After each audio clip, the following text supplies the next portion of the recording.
But the United States proved once again that we have the most powerful, most lethal, most sophisticated, and most fearsome. It's a fearsome military on planet Earth.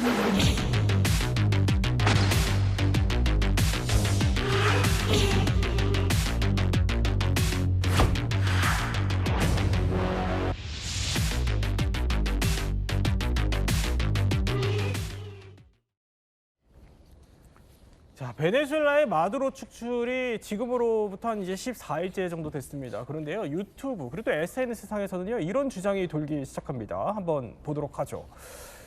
자, 이게 뭐냐? 하던 일을 멈추고 이걸 읽어보라. 이게 뭐냐면요, 바로 미국이 음파 무기, 그러니까 뭐 사운드 웨이브 같은 거죠. 이런 음파로 마두로의 경호원 그리고 군인들을 공격했다, 이런 주장이 백악관 대변인의 SNS를 통해서 저렇게 돌게 된 겁니다. 이러면요, 베네수엘라 측 경호원이 이랬다. 갑자기 모든 레이더의 시스템이 멈췄고 하늘 위로 수많은 드론과 비행이 시작이 됐는데 여기서 매우 강렬한 이제 음파가 나왔다는 겁니다. 그러자 경호원들이 코피를 흘리고 일부는 또 피를 토했다. 어떻게 보면은 좀 상상하기 어려운 그런 일 같은데, 권상희 평론가, 이거를 백악관 대변인이 지금 공유를 했다고 하니까 이게 진위 여부가 혹시 맞습니까? 진위 여부, 사실이다 아니다 확실하게 말씀드릴 수는 없는 상황입니다. 백악관 대변인이 SNS에 공유를 했기 때문에 이 지금 관련된 내용이 주목받고 있는 건 팩트예요. 그럴 수도 있다, 이 정도의 해석의 여지는 남겨져 있다라고 보여지는데요. 일단 뉴욕 포스트의 이 보도 내용을 보면 미군이 극초단파 등 고출력 에너지로 목표물을 타격하는 지향성 에너지 무기를 수년간 보유해왔지만 실전에 사용한 건 처음일 수 있다는 거예요. 이런 무기들이 출혈이나 운동 능력 상실, 통증, 화상 같은 것들을 유발할 수 있다. 이런 내용을 지금 전하고 있는데요. 그런데 중요한 건 지금 이 음모론, 게시글의 출처가 일단 명확하지가 않습니다.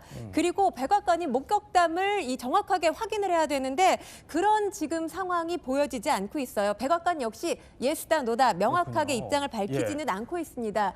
그런 반면에 이렇게 추론을 해볼 수는 있는데, 일단 우리 군대 상상 이상으로 이만큼이나 강력해, 이런 이미지를 심어주는 일종의 정치적인 효과는 노려볼 수 있지 않나, 이런 생각이 듭니다. 자, 이렇게 마두로 축출로 이제 세계가 들썩들썩거리기 시작하는 가운데 오늘 특별하게요, 이제 만약에 대한민국에 오지 않으셨으면 이 모든 과정을 곁에서 지켜봤을지도 모를 한 분을 모셨습니다. 바로 이일규 전 참사님 모셨습니다. 어서 오십시오. 네.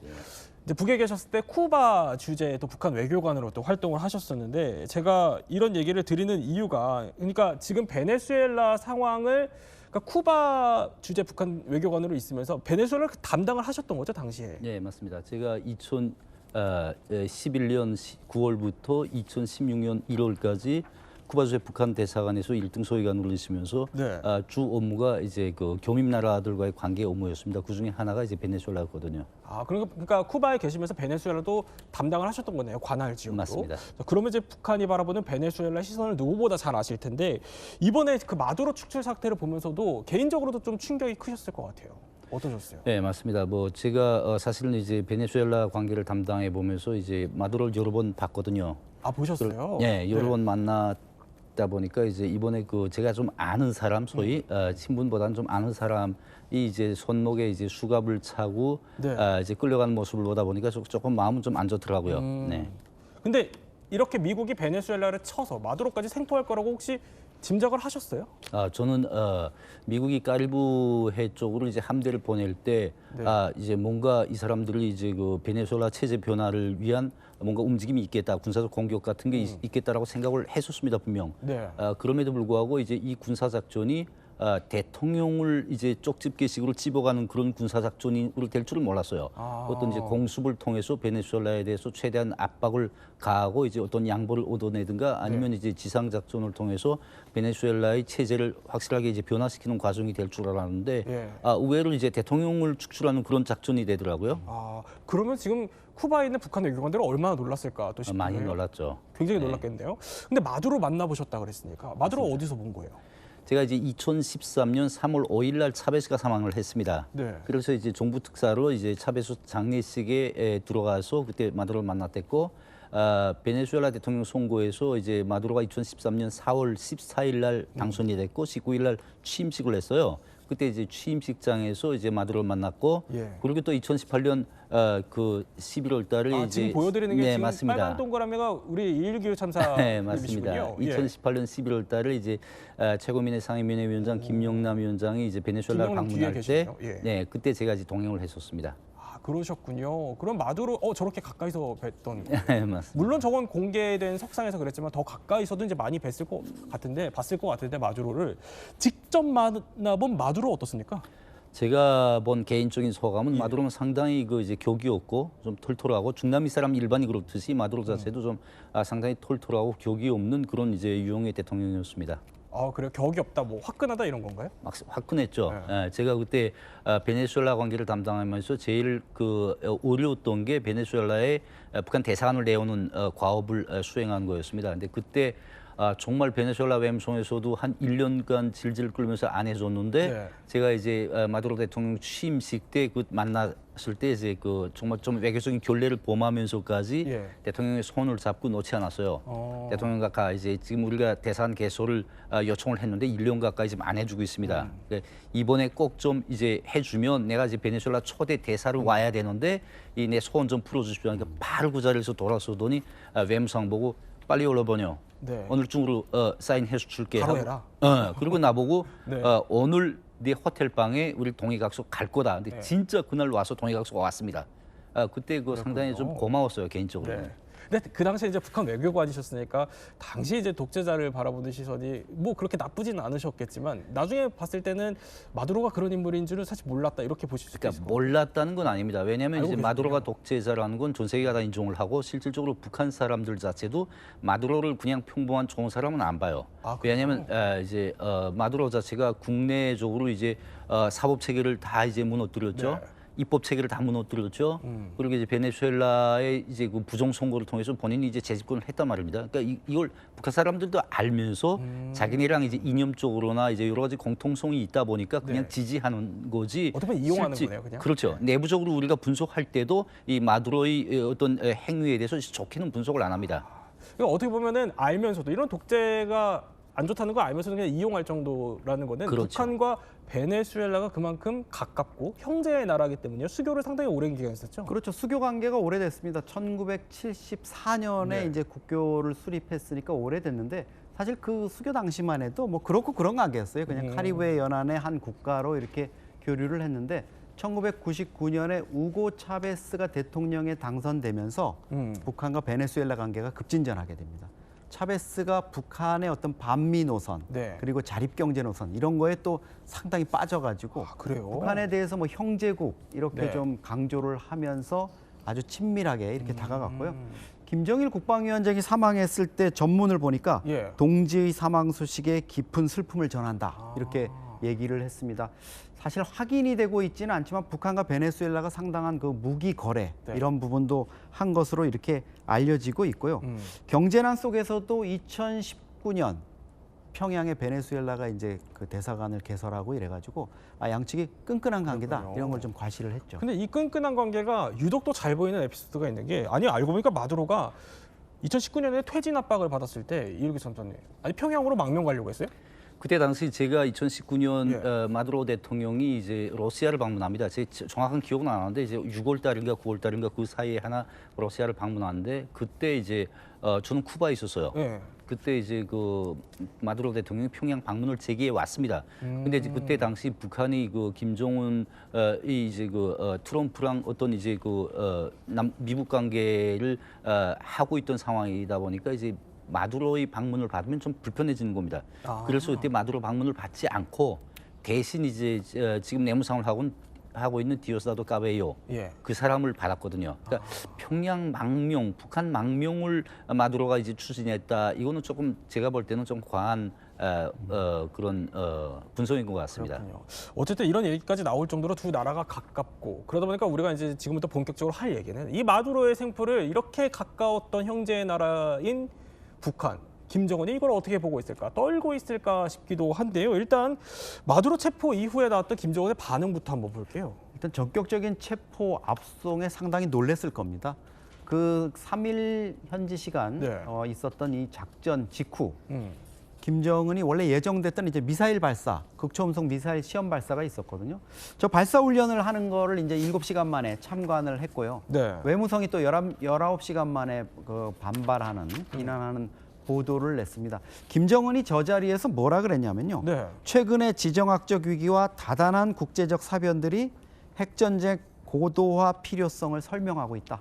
우리가 핵을 갖는 게 미국의 저런 행위들, 이런 것들을 막을 수 있는 어떤 유력한 요인이 되고 있다, 이런 건데, 쉽게 말하면 트럼프 형님, 네. 나는 핵 가지고 있어요. 마두로랑 달라요. 이런 메시지를 보낸 걸로 볼 수 있죠. 그리고 외무성도 사실은 미국의 뭐 불량배적인 본성이 확인됐다, 이렇게 얘기하면서도 네. 결정적인 건 이걸 주민들한테는 알리지 않고요. 대외 매체인 관영 조선중앙통신으로만 주민들은 냈습니다. 네. 아무래도 엘리트나 간부들 또 주민들이 이 소식을 알면 우리 원수님도 저렇게 되는 거 아니야 하고 또 그렇군요. 입소문이 번질 수가 있었겠죠.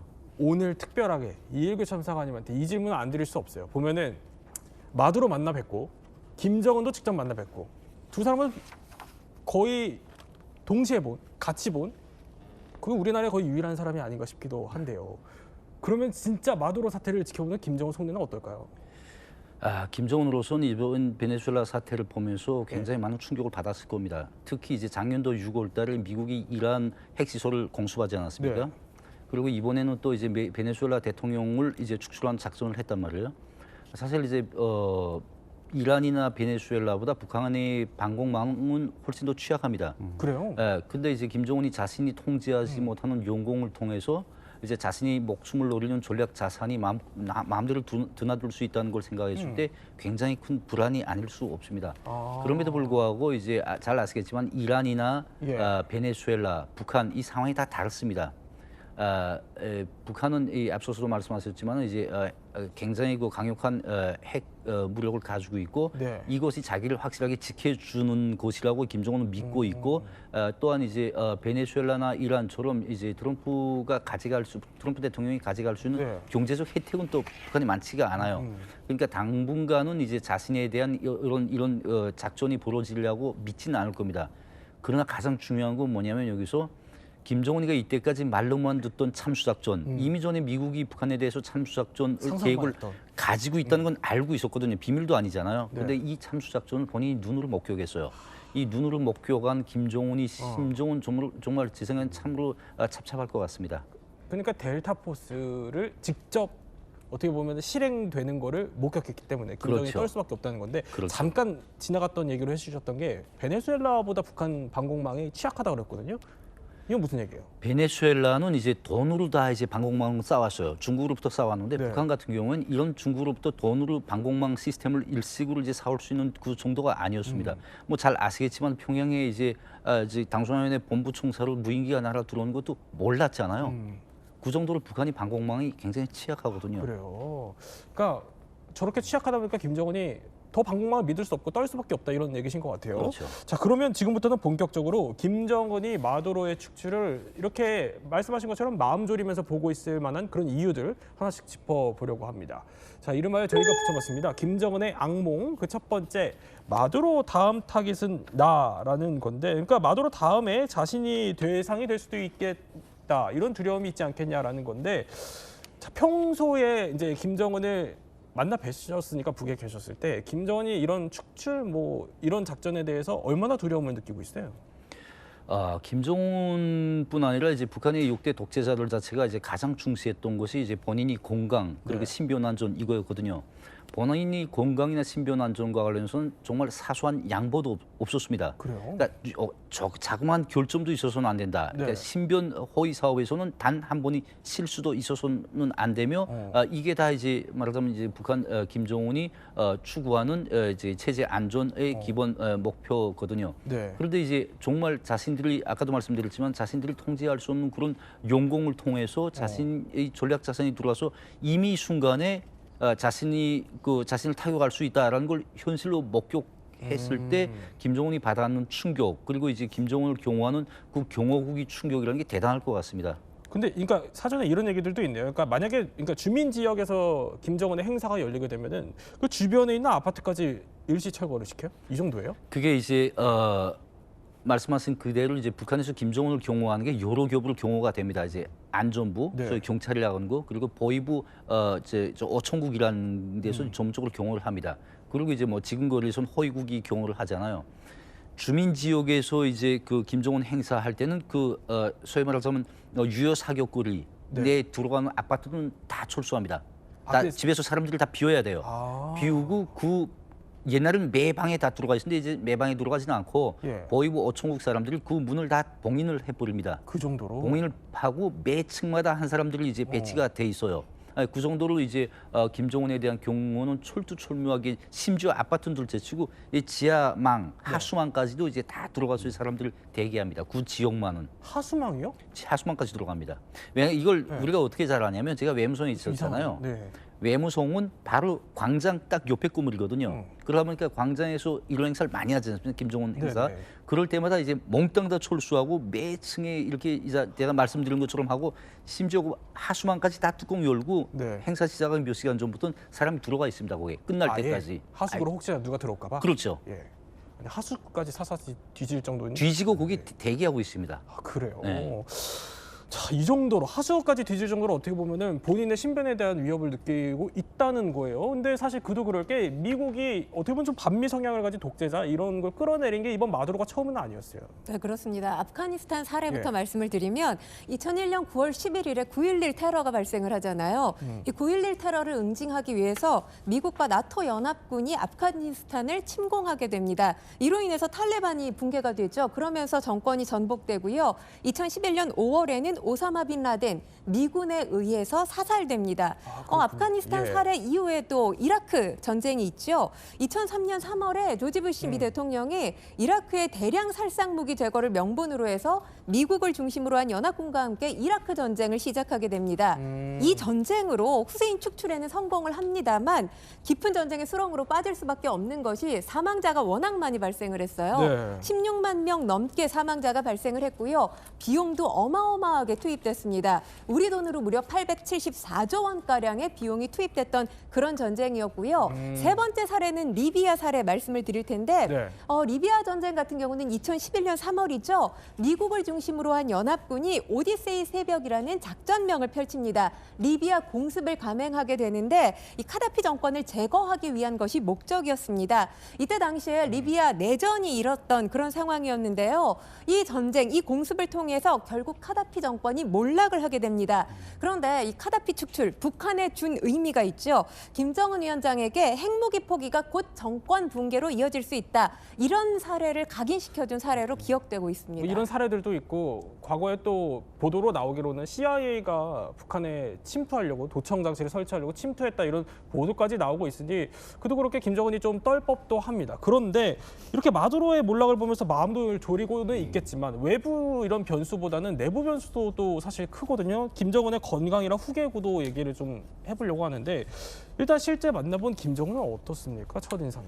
글쎄 제가 뭐 김정은을 만나봤다고는 하지만 그게 제가 뭐 김정은 축군도 아니고 김정은과 그 이제 장시간 또는 장기간 같이 일하면서 이제 지근거리에서 김정은을 보아온 사람은 사실은 네네. 아닙니다. 제가 몇 번 이제 그 사업보좌 차원에서 이제 김정은을 만나본 게 전부지만은 그 짧은 기간에 제가 느꼈던 건 건강은 확실히 안 좋은 것 같습니다. 왜요? 당장 뭐 이제 그 건강으로 해서 이제 유고 사태가 일어난다든가 어떤 구변 사태가 일어날 정도라고까지는 보이지 않지만은 네. 일반 사람에 비해서 엄청 얼굴이 빨갛더라고요. 제가 정말 보면서 처음 느낀 게 얼굴이 너무 빨갛다. 네. 이상하게 딱 술 먹은 사람처럼. 그리고 이제 두 번째로 내가 이제 굉장히 그 안 좋다고 생각했던 게 호흡. 호흡이 굉장히 고칩니다. 그게 이제 가까이 있어 오면 뭐 이제 내가 옆에 서 있으면 그 사람이 호흡하는 게 내가 들려요. 그러니까 들리다 보니까 내가 같이 숨차고 같이 불편할 정도로 이제 호흡이 정말 안 좋더라고요. 그런 거 되는군요. 네, 그런 거 보면 정말 건강에 문제는 있다 이런 생각은 확실하게 들더라고요. 그러니까 건강에 문제가 있다라는 생각이 드실 정도라는 건데 그러면 같이 이제 어떻게 보면 외교관으로서 일을 또 하셨으니까 봤을 때 성격은 어떻습니까, 김정은의 성격? 이제 성격이 조금 이제 여러 가지입니다. 그냥 일반적으로 봤을 땐 많이 이제 참 그때는 이제 대외 관계를 할 때 디아스카넬 대통령과 이제 사업할 때 내가 옆에서 보다 보니까 상당히 이제 차분하고 그리고 이제 배려도 많이 베풀고 뭐 항상 웃는 인상이고 그런데 그게 내 기본 업무 자체가 일단 행사에서 끝난 다음에 상대하는 게 내 업무였거든요. 네. 그게 끝난 다음에는 정말 즉흥성이 많이 보였어요. 그리고 좀 즉흥성도 있었지만은 제가 이제 그때 김정은의 통역했던 사람을 네. 좌천시키는 사건이 디아스-카넬 대통령 방문 당시 좌천이 됐어요. 그래서 이제 그 다큐멘터리를 보면 저 사람이 이제 비행장 행사는 저 사람이 보장을 했습니다. 근데 그 다음부터 회담은 딴 사람이 보장을 했어요. 근데 저 사람이 왜 좌천이 됐냐면 저 사람이 우학을 굉장히 잘하는 사람입니다. 옛날 페루 주재 북한 대사를 한 사람인데 네. 그러다 보니까 이제 그 스페너가 너무 자신이 있어가지고 김정은이가 얘기를 하면 동시 통역을 했어요. 그러니까 동시 통역을 하다 보니까 김정은이 이거 자꾸만 자기가 얘기를 하는데 이 사람이 같이 스페인어로 하니까 말이 네. 계속 끊어진 겁니다. 아, 그래가지고 화가 나가지고 왜 내가 말하는데 끝난 다음에 얘기해도 되는데 자꾸만 동시 통역하냐, 내 말을 자꾸 끊냐. 두 번째, 저 사람이 나이가 좀 많아요. 그때 당시가 60 됐을 때입니다. 그러다 보니까 빨랑빨랑하게 움직이지 못합니다. 레드카펫 깔아놓으면 통역은 레드카펫을 밟을 수 없어요. 그러니까 밖에 있다가 이제 또 이제 뭘 얘기할 때 들어왔다가 나갔다 밖에 들어왔다 나갔다 해야 되는데 이거 빨랑빨랑 못했다는 겁니다. 자기가 얘기하려고 하면 없었다는 거예요. 그러다 보니까 저런 거 이제 다시 좀 들여보내지 말라고 해가지고 건방진 놈 여러 가지 말을 많이 했어요. 그래서 저 사람이 그때 정말 잘못되는 줄 알았는데 다행히 잘못은 안 되고 한 주일 동안 진짜 비판서 쓰면서 정말 엄청 깨졌던 적이 있습니다. 근데 우리가 소위 말하는 뭐 혁명화 교육 보낸다 이런 얘기들도 있잖아요. 다행히 그때는 안 갔어요. 그 정도로 잘못을 한 사람들한테는 그럼 어느 정도로 화를 내는 거예요? 그러니까 이제 김정은이 화를 내서 혁명화를 가는 것도 있지만은 이제 근본적으로 혁명화는 이제 노동당 조직 지도부를 하는 그 거기에서 이제 말하자면 이 사람이 한 잘못을 다른 사람들한테 일반화해서 보여주기식으로 혁명을 벌이는 게 대체로 좀 많아요. 그리고 이제 혁명화 같은 경우는 김정은이가 정말 엄청나게 화를 냈는데 이 사람이 잘못이 맞다. 네. 이제 통역 같은 경우는 화를 냈지만 통역이 진짜 잘못해서 화를 낸 건 아니란 말이에요. 그런 경우에는 그렇게 혁명을 또 안 보냅니다. 그렇군요. 근데 우리가 이제 뭐 어쨌든 겉보기에는 건강이 썩 좋지 않아 보이고 무대와는 다르게 뒤에서는 화를 거침없이 내는 불같은 성격이다라는 증언을 해주신 거예요. 근데 가장 이제 요즘 사람들이 사실 궁금해하는 거는 김주에 대한 4대 세습이거든요. 이건 어떻게 보십니까? 글쎄 뭐 제가 이 자리에서 김주애가 이제 김정은이 후계자다 아니다라고 이제 말하는 건 좀 경솔을 한 것 같고요. 그럼에도 불구하고 최근 들어서 작년에 이제 김정은이 중국 방문에 이어서 이제 최근 들어서 부쩍 김주애의 이제 동행이 많아졌고 특히 가장 주목되는 거는 옛날 사랑하는 자제분에서 존경하는 자제분으로 호칭이 바뀌었어요. 아시겠지만 사랑하는 하게 되면 이제 김정은이 사랑하는 자식이라는 뜻이 많습니다. 네. 그러나 존경하는 하면 김정은이 자식을 존경할 수는 없잖아요. 이건 주민이 존경한다는 그런 의미가 많이 내포되어 있습니다. 그렇게 보면 이제 이게 분명 김주애가 후계자 이렇게 단정짓지는 못하겠지만은 후계 구도를 위한 자국은 맞다.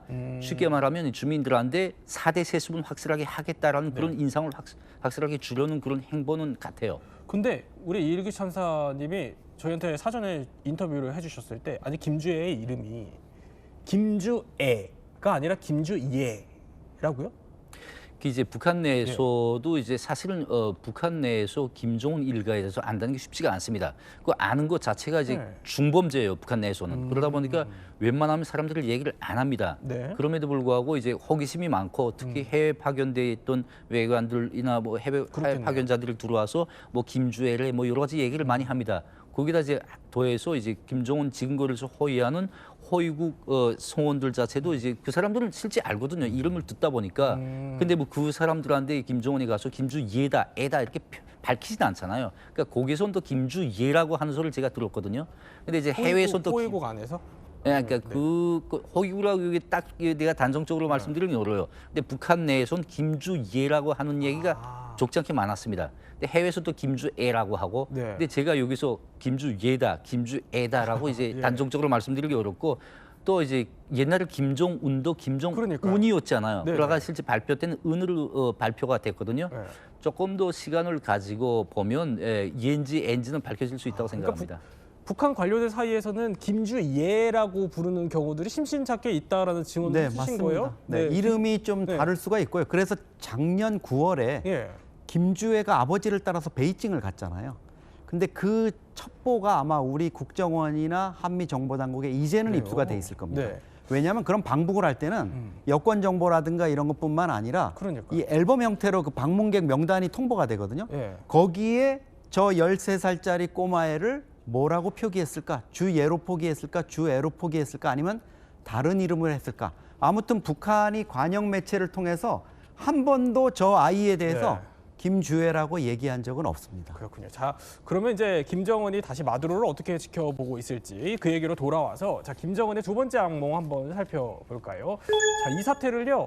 신변 위협도 있겠지만 외화벌이 차단이 우려가 된다. 그러니까 중남미 국가가 북한의 외화벌이 거점이었기 때문이에요. 네, 그렇습니다. 북한이 오랜 기간 경제난을 겪어왔잖아요. 이 외화 확보를 위해서 불법 활동이 지속적으로 이루어져 왔습니다. 예를 들자면 뭐 무기를 판매한다든지 마약을 제조하고 거래하고 또 위조 지폐를 제조하는 일들이 그런 것들인데요. 중남미 국가들이 이런 활동들의 거점으로 활용이 되고 있는 겁니다. 뭐 이 활동들 제재 회피를 위해서 제3국 간의 네트워크를 활성화하고 있다, 형성하고 있다 이렇게 볼 수도 있고요. 네. 또 중남미 국가들 하면 부패에 상당히 취약하잖아요. 이런 취약점이 북한 체제의 위주의 허점으로 제공되고 있지 않나 이런 해석도 가능해 보입니다. 심지어 과거에 북한이 무기 이거 밀매를 하다가 국제사회에 망신을 당한 적이 한번 있습니다. 한번 볼까요? Security Council resolutions. If indeed there were shipment of arms on board of this vessel, any shipment of arms or related material would violate UN Security Council resolutions 1718, 1874, and 2094. 쿠바 정부는 자국에서 출항한 북한 선박 청천강호에 실린 무기는 미사일 성능 개량을 위해 북한에 보내려던 것이라고 해명했지만 북한이 노후화된 자체 방공망 강화를 위해 군사 장비를 사들였을 가능성도 배제할 수 없습니다. 자, 이게 무슨 사건이냐면요. 북한이 쿠바에서요. 불법으로 무기를 또 싣고 가다가 이게 파나마에서 딱 적발이 돼가지고 북한 선원 35명이 파나마에 그 억류됐던 사건인데 이거 당시에 우리 일기 참사관이 이때 계셨다고 들었어요? 맞습니다. 그때 제가 아까 말씀드렸지만은 쿠바에서 삼국 관계를 제가 담당해 보다 보니까 이제 그 총총왕호 사건을 담당을 했어요. 2013년 7월 10날 이제 그 발생한 사건이고 저와 이제 당시 저 앞에 보이는 저분이 이제 라이언박 참사라고 하는 분인데 저분과 둘이서 이제 총총왕호 사건을 담당했습니다. 당시 일기 참사님 모습인가요? 예, 저 맞습니다. 그러니까 이때 이 사건을 뿐만이 아니라 지금 우리가 하는 얘기는 결국에 이제 베네수엘라, 뭐 지금 쿠바, 콜롬비아까지 트럼프가 건드릴 수 있다 이런 경고를 날리고 있거든요. 이러면 북한 입장에서는 외화벌이 자금줄이 막힐 수 있겠다 이런 생각도 하겠네요. 의외로 이제 북한이 이제 쿠바나 베네수엘라, 콜롬비아, 심지어 이제 중남미 국가들과 이제 교역이 없어요. 정말 없습니다. 베네수엘라 같은 경우에도 이제 일부 외부에서는 뭐 원유고를 하지 않냐, 무기고를 하지 않냐. 진짜 못하고 있습니다. 베네수엘라는 모든 무기 같은 경우는 다 이제 그 벨라루시가 무기 그 수리랑 종비 그 관리해 주거든요. 네. 원유 같은 경우는 베네수엘라 기본 그 카르텔이 원유를 다 관리하는데 이거 누구도 범접을 못합니다. 이 한 80%는 다 중국 사람들이 와서 가져에 가거든요. 그러다 보니까 북한 같은 나라가 이제 여기에 끼어들지를 못합니다. 뭔가 큼직한 돈덩이를 내줘야 되는데 북한이 그 돈이 없거든요. 그러니까 중남미 지역이 북한의 이제 그 돈줄을 차단했다. 그거는 조금 좀 지나친 분석이 아닐까 이렇게 생각이 됩니다. 그렇군요. 또 이거는 어떻게 보면 좀 과장됐을 수 있다 이런 얘기죠. 네. 자, 세 분과 함께 이 마두로 축출 사태를 김정은이 어떻게 지켜볼지에 대해서 한번 이율기 전 선사님 모시고 이야기 나눠봤습니다. 저희는 60초 후에 뵙겠습니다.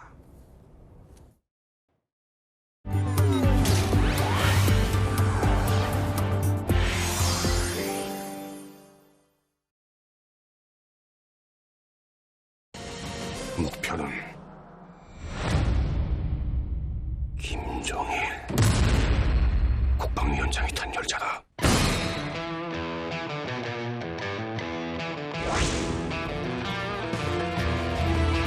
죽여.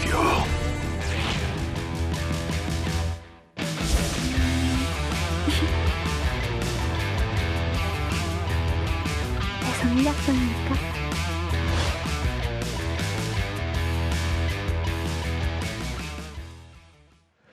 자, 조금 전에 본 영화가요. 북한이 얼마 전에 공개한 신작 영화입니다. 자, 북한 영화가 굉장히 또 매워지고 독해지고 있는데 자, 이 영화의 제목이 대결의 낮과 밤이라는데 일단 주요 장면부터 한번 보도록 하죠.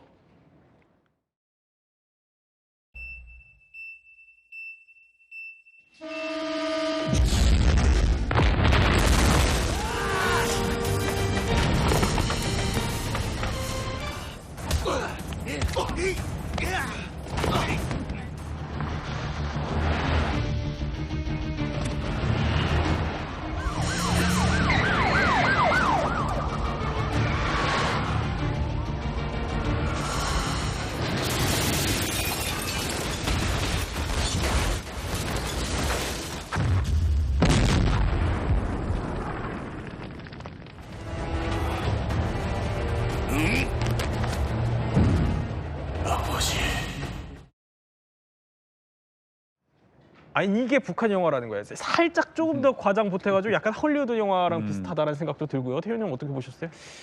우리가 일반적으로 헐리우드 영화 하면 시작부터 끝날 때까지 네. 몰입돼가지고 계속 보지 않습니까? 그러니까 홀리우드에서는 영화를 일단 만들 때부터 시청자가 끝까지 보아서 그게 돈이 되도록 하는 겁니다. 근데 지금까지 북한 영화는 선전 또 세뇌 교육의 목적을 뒀기 때문에 그렇게 흥미진진하게 만들지는 않았어요. 네. 그런데 최근에 나오는 북한 영화들 보면 특히 이 영화 같은 거 보면 이게 과연 북한 영화일까? 저렇게 액션 장면도 많고 또 그다음에 이 북한에서 매우 보기 드문 현상이자 방금 나왔지만은 차 추격전. 네. 이게 결국은 카 체이스인데 네. 아니 북한과 같은 데서 경찰이 저렇게 자동차를 따라가고 승용차가 도망치다 마지막엔 굴고 이거는 북한에서 거의나 찾아보기 힘든데 마치 거의나 우리 한국이나 미국의 헐리우드 영화처럼 네. 북한 사람들도 끝까지 보도록 만드는 이런 구도로 가는 데 대해서 대단히 놀랐습니다. 자, 이 영화 뭐 기술도 파격적이지만 소재도 보통이 아닙니다. 일단 얘기를 조금 더 해볼 텐데 그 전에 저희 특별하게 북한에서 이제 탈북을 하신 뒤에 지금은 영화 감독으로 또 활동하고 계신 박유성 씨 특별하게 모셨습니다. 어서 오십시오. 네, 안녕하십니까. 일단 이 영화 보시기에 어떠세요? 일단 영화 감독이니까 좀 남다르실 것 같거든요. 그렇죠. 제가 이제 북에서 보던 영화를 이제 한국에 와서 또 한국에서 영화를 배우면서 한국과 북한의 영화를 비교했을 때는 수준이 많이 떨어져 있었죠. 그렇죠. 근데 최근에 나온 영화들을 보면 뭐 테크닉한 거나 아니면은 뭐 소재나 이런 것들이 사실 과거에 비해서 좀 많이 발전하는 게 눈에 보여요. 그리고 북한의 사회 현상들을 예전에 많이 꽁꽁 숨겨놨었는데 요즘에는 좀 그래도 꺼내는 부분들이 좀 드러나는 그런 게 변한 것 같습니다. 근데 이영조 센터장님, 이 두 분이 어쨌든 입을 모아서 얘기하시는 게 이게 북한 기존 스타일과 완전 다르다 이거예요. 근데 스타일도 스타일이지만 이 소재가 보통이 아니라면서 이게 뭔 영화인데요? 그러니까 기본적으로 최고 지도자에 대한 암살이나 위해를 소재로 하고 있어요. 기본 소재가. 이 영화가? 네, 이게 파격적인 거죠. 그럼에도 불구하고 작년 1월에 영화관에서 개봉을 했는데 네. 북한 영화관이 문전성시를 이뤘습니다. 뭐 북한에 다른 볼거리가 없으니까 영화관 이게 좋긴 한데 이렇게 된 영화를 1년 만에 지난 3일 네. 조선중앙TV가 방영을 한 겁니다. 이게 주민들 다 본 거예요. 그러니까 최고 지도자라고 하면 김정일 암살을 소재로 했다 이 얘기예요? 그렇죠. 그러니까 대결의 낮과 밤이 있기 이전에 네. 2022년에 하루낮 하룻밤이라는 영화가 또 있었습니다. 이거는 김일성 주석, 그러니까 북한 정권 수립 초기에 어떤 반체제 분자들이 네. 암살을 노린다 이런 거였는데 이거는 이제 그 이후에 최고 지도자 암살 시도 1990년대를 네. 배경으로 하고 있는 거고요.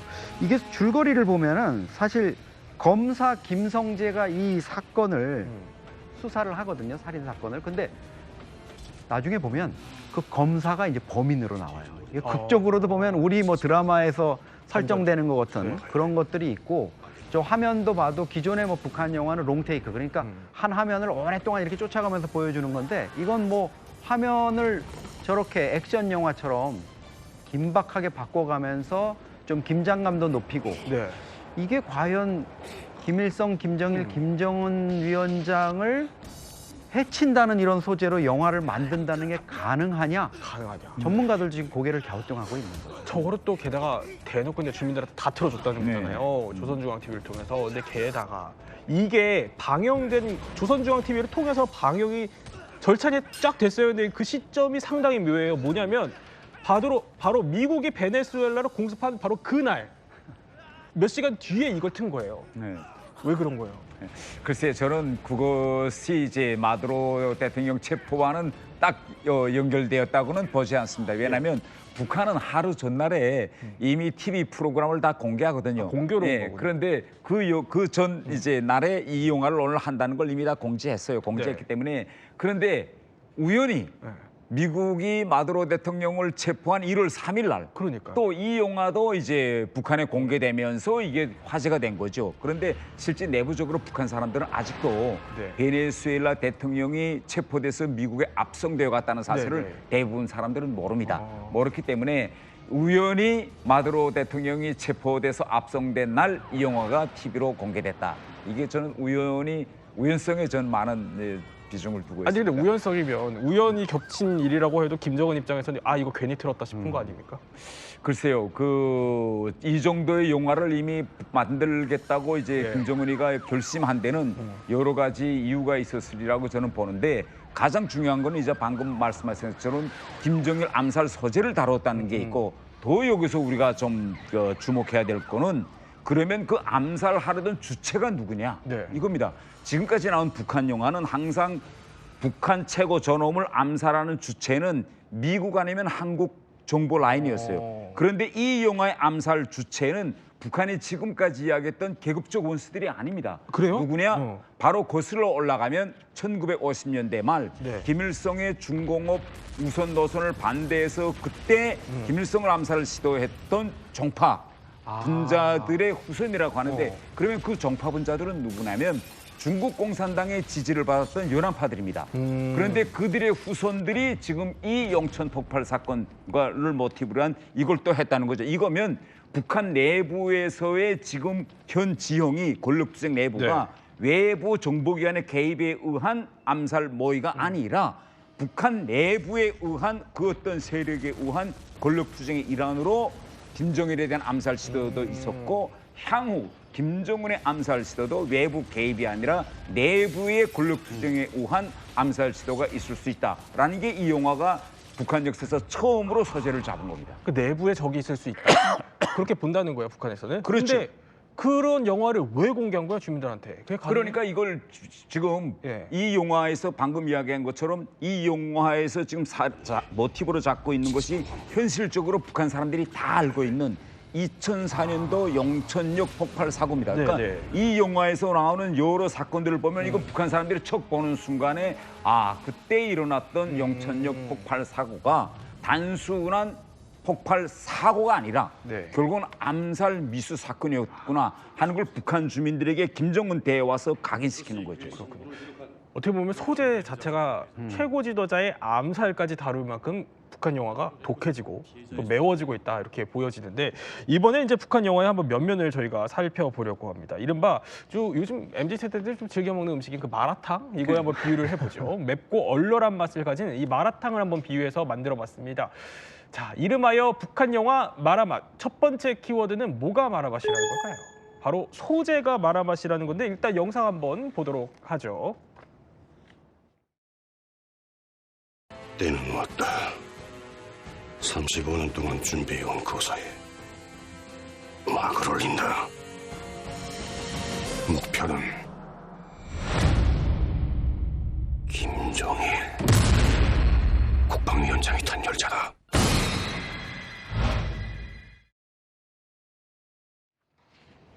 일단 멘트부터 나와요. 그냥 김정일을 암살하겠다라는 모의를 하는 건데 아까 이제 용천역 사고 말씀해 주셨거든요. 이게 무슨 사고인데요? 2004년이었습니다. 4월 22일이었는데 저도 기억이 생생한데요. 평북 용천, 그러니까 신의주 바로 옆이에요. 열차가 이제 있는데 영화에서도 지금 몇 차례 장면이 나왔으면 용암역으로 지금 묘사를 하고 있는데 인구 13만 명의 용천군에서 역 폭발 사고가 일어나가지고 150명이 사망하고요. 무려 1,240명이 부상을 당합니다. 주택이 9,000채가 날아갔어요. 그 당시에 용천 소학교에서는 수업받던 학생들이 뻥 소리가 나는데 돌아보다가 유리창 파편 때문에 얼굴들을 많이 다쳐서 우리가 지원도 해줬거든요. 학교 재건하는 거 지원도 해주고 이랬는데 이 사건이 사실 왜 금기였냐면 김정일 국방위원장이 이때 중국 방문을 하고 돌아오는 길이었는데 그 몇 시간 간발의 차로 이 폭발 사고가 있었던 거예요. 저 역을 지나갔어요? 그렇죠. 그래서 이 김정일을 암살하기 위한 어떤 시도가 있었다 이래가지고 사실 이때 그 기폭장치 타이머로 뭐를 썼냐 하면은 핸드폰 신호를 가지고 썼다 이래가지고 그 당시에 북한이 핸드폰을 좀 보급하다가 이 사태로 해서 몇 년간 중단까지 했었거든요. 그런 사고였는데 이런 사고를 직접적으로 다루고 그것도 국방위원장을 제거하자 이렇게 김정일을 거의 떠올릴 수 있게 한다? 이건 좀 쇼킹한 일입니다. 아니, 그러니까 그런데 이제 북한은 저게 암살 시도가 아니었다라고 또 발표를 했다라고 저는 들었었거든요. 그런데 북한 내부에서는 이거를 암살 시도로 알고 있는 거예요, 그럼? 예, 그렇죠. 이제 그 당시 4월 22일 날 이 사건이 터졌습니다. 그런데 이게 왜 세계적으로 부각됐는가 하면 김정일이 이제 중국을 방문하고 북한으로 돌아갈 때는 한국, 일본 등 외국 기자들이 단독역, 열차가 압록강교를 넘어갈 때까지 추적합니다. 그러다가 열차 가면 그다음에 빠빠이하고 기자단이 거기서 해체되거든요. 열차가 넘어갔어요. 넘어가고 몇 시간 있다가 영천역에서 폭발이 했는데 그 소금이 폭발음이 너무 커서 중국 단독에서까지 다 들었습니다. 그러니까 외부에서 먼저 터뜨린 겁니다. 이거 큰 폭발 사고가 있었는데 김정일 암살 미수 사건이다라고 떠들어대니 김정일이 지금 평양에 돌아왔는데 살아있는 거예요. 근데 지금 암살 미수 사건이라고 떠드니까 김정일이가 외교부에다가 뭐라고 그때 지시했는가 하면 이거 서둘러서 이것이 사고였다, 사고다라고 공개해라. 암살 미수가 아니다. 암살 미수가 아니다. 그리고 그다음에 외국에다 이거 외국 구호단체들한테 공개해라. 그래서 지금까지 북한 역사에서 이렇게 대형 사고가 여러 번 있었지만 외국에 공개 안 했거든요. 근데 즉시 기자들과 다 모아놓고 외국 평양에 있던 외교단 다 모아놓고 공개합니다. 이건 사고다. 암살 미수가 아니다. 그리고 여러분들이 현장에 가보겠다면 가볼 수 있다. 그래서 평양에서 보수와 순경차를 대고 외국인들이 현장에 가봤어요. 보니까 뭐 폭발 완전히 뭐 전쟁터입니다. 그리고 이제 우리 한국을 비롯해서 전 세계에 구호 요청을 하고죠. 그러나 내부적으로는 내부가 더 중요한데 내부적으로는 김정일이 뭐라고 하냐면 이거는 사고가 아니다라고 단정 짓고 그때 2004년 4월부터 내부 조사가 벌어지는데 이 사건이 언제 결석되느냐? 2008년도에 이 사건이 결석되면서 연루자, 관계자들이 대거 체포되는 일이 2008년도에 일어납니다. 그러면 북한 주민들은 암암리에 이게 다 암살 시도였다는 거라고 생각할 것 같은데요? 한동안 이 사건이 있어졌죠. 그러다 2008년도에 갑자기 보위부가 그때 당시 지금 북한 철도성이죠. 철도성을 들이치면서 이제 많은 사람들을 잡아갔고 2008년 말에 당시 철도상이었던 김용삼 철도상이 정길수로 전격 교체되고 그 여파가 제가 일하던 이제 북한 외무성에까지 와서 제가 같이 일하던 국의 과장이 그 과장의 삼촌이 북한 철도성 총참모장이었어요. 저 영화에서 서부상이라고 나오는데 그 과장 이름이 서철입니다. 근데 그날 이제 짐 다 싸가지고 혁명하고요. 말하자면 북한의 수용소 직전 단계로 온 일가 지척들이 추방됐죠. 그런데 이제 암살 소재가 굉장히 파격적이다, 충격적이다라고 했지만 여기서 끝나는 게 아니에요. 보면은요, 이 영화에는요 이런 장면까지 등장을 합니다. 한번 볼까요? 인정해. 찍지 마! 한 번만 살려주십시오. 여기엔 당신이 비밀리에 해외 은행에 개인 구자를 개설하고 철도 현대화 명목으로 삭취한 많은 양의 외할리고만 자금 내역이 들어있어. 저게 뭐냐면 주인공이 이제 김정일이 도착하는 그 열차 시간을 알아내기 위해서 북한에 부패하는 그 간부를 협박하는 그런 장면이거든요. 아니 박유석 씨, 북한이 스스로 우리 간부들 좀 부패한 애들이 있다 이렇게 토로하는 거네요. 사실 과거랑 비교해 봤을 때는 굉장히 파격적이죠. 왜냐하면 김정일 때 영화를 굉장히 많이 만들었어요. 그래서 이제 북한 주민들도 이제 북한 영화에 대해서 관심이 좀 많았는데 그때는 이런 장면이 사실 등장하는 게 말도 안 되는 거예요.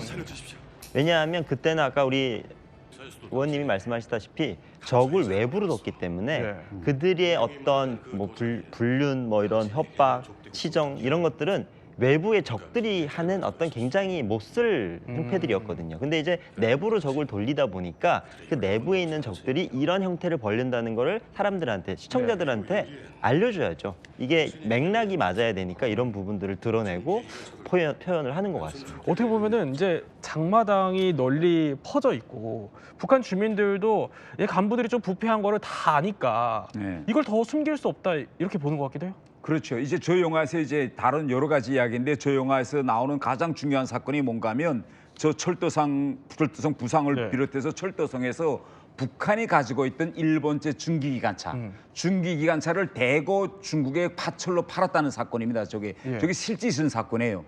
북한의 고난의 행군이 시작되면서 전기가 없어지니까 전기기관차가 기차를 끌지 마. 전기가 없으니까. 그래서 그러면 지금까지 있던 증기기관차를 다 꺼내서 거기에 석탄과 화목을 넣어서 철도를 정상화시키라라고 김정일이 지시하는데 나가보니까 증기기관차가 없는 거예요. 그 숱한 증기기관차가. 왜? 쌀을 안 주니까 배급을 안 주니까 그걸 파철로 중국에다 팔아먹은 거예요. 네. 그래서 김정일이가 그때 뭐라고 했는가 하면 야 전쟁이 일어나면 일체 미국 비행기가 와서 발전소를 다 까겠는데 그럼 전기기관차가 안 들어갈 때 증기기관차로 끌어야 되는데 이 증기기관차를 다 중국에 팔아먹은 놈들 이거 다 총살해. 그래서 한 번 들이쳤는데 저 영화에서 바로 그것이 나오고 제가 이걸 보면서 깜짝 놀란 게 뭔가 하면 저 철도성 부상이 해외에다가 계좌를 개설하고 비밀 계좌 거기에다가 많은 외화를 지금 예치시켰다는 거예요. 근데 이거 실제 북한에서 많은 간부들이 하고 있는 이런 부패입니다. 많은 사건이 지금 하고 있는 거예요. 그렇죠. 네. 예. 그러니까 지금 하고 있는 거 이제 뭐 거릴 게 없다. 우리 감출 거 없다. 다 보여주는 거네요. 예, 주민들한테. 이건 알 사람들은 다 알고 네. 그러니까요. 근데 충격적인 장면이 또 있습니다. 한번 영상으로 볼까요? 세계는 변하고 있다. 사회주의 동구권의 붕괴, 공화국의 대국상, 열강들의 경제적 봉쇄, 그네들이 떠드는 333 붕괴설. 과연 북조선의 운명은 3일, 석 달, 아님 3년인가? 반공화국 세력들의 정치적 판세에 나도 운명을 걸었다. 자, 이게 뭐냐면은 김정일 그 암살 시도하기 전에 이제 독백으로 나오는 그건데 들으셨다시피 사회주의 붕괴, 뭐 강대국들의 경제 봉쇄 이러면서 북한이 그냥 처한 현실을 다 고스란히 거리낌 없이 얘기하네요. 이영수 대장. 예, 이게 북한 지금 내부에서 적이 과거에는 외부의 적으로 많이 했는데 지금 내부의 적이 있다는 이런 얘기잖아요. 그런 이야기들을 통해 가지고 어떻게 보면 이 주인공이 북한 붕괴론 쪽으로 이제 자기가 판단을 옮겨 가지고 결국은 최고 지도자를 제거하는 이런 쪽으로 옮겨가는 그 과정을 심리를 되게 이제 묘사를 하는 거예요. 그러면서 거기에 대해서 이 북한 주민들 또 영화를 관람하는 사람들이 아 이렇게 저렇게 변절을 하는구나 이런 것들을 지금 저 영화가 지금 짧게 묘사돼 있지만 길게 저 부분을 이제 상세하게 묘사를 하거든요. 그러면서 어떻게 보면은 주민들로 하여금 아 우리는 저런 길을 걸으면 안 돼, 저런 변절의 길을 걸으면 안 된다 이런 메시지를 오히려, 저 영화를 통해서 끊임없이 보여주는데요. 이게 어떻게 보면 과거에 그냥 주민들을 사상 교양하던 이런 수준으로는 이제 안 되니까 북한 영화도 독해지고 있는 거예요. 그러니까 뭐 그냥 마냥 사상주의파에는 이제 시대가 좀 지났고 어떻게 보면은 솔직하고 노골적으로 우회적으로 좀 이렇게 사상 교육을 하려는 게 아닌가라는 분석까지 나온 겁니다. 이렇게 확실히 북한 영화가 더 맵고 독해진 모습인데 그런데요, 북한 영화가 또 변하고 있는 게 있습니다. 바로 두 번째 키워드 한번 살펴보죠. 바로 수위가 마라맛이라는 건데 일단 이것도 영상이 하나 준비되어 있습니다.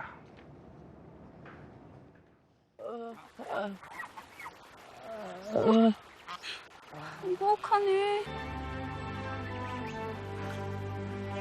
내 손은 약손이니까 상처도 빨리 나을 거야.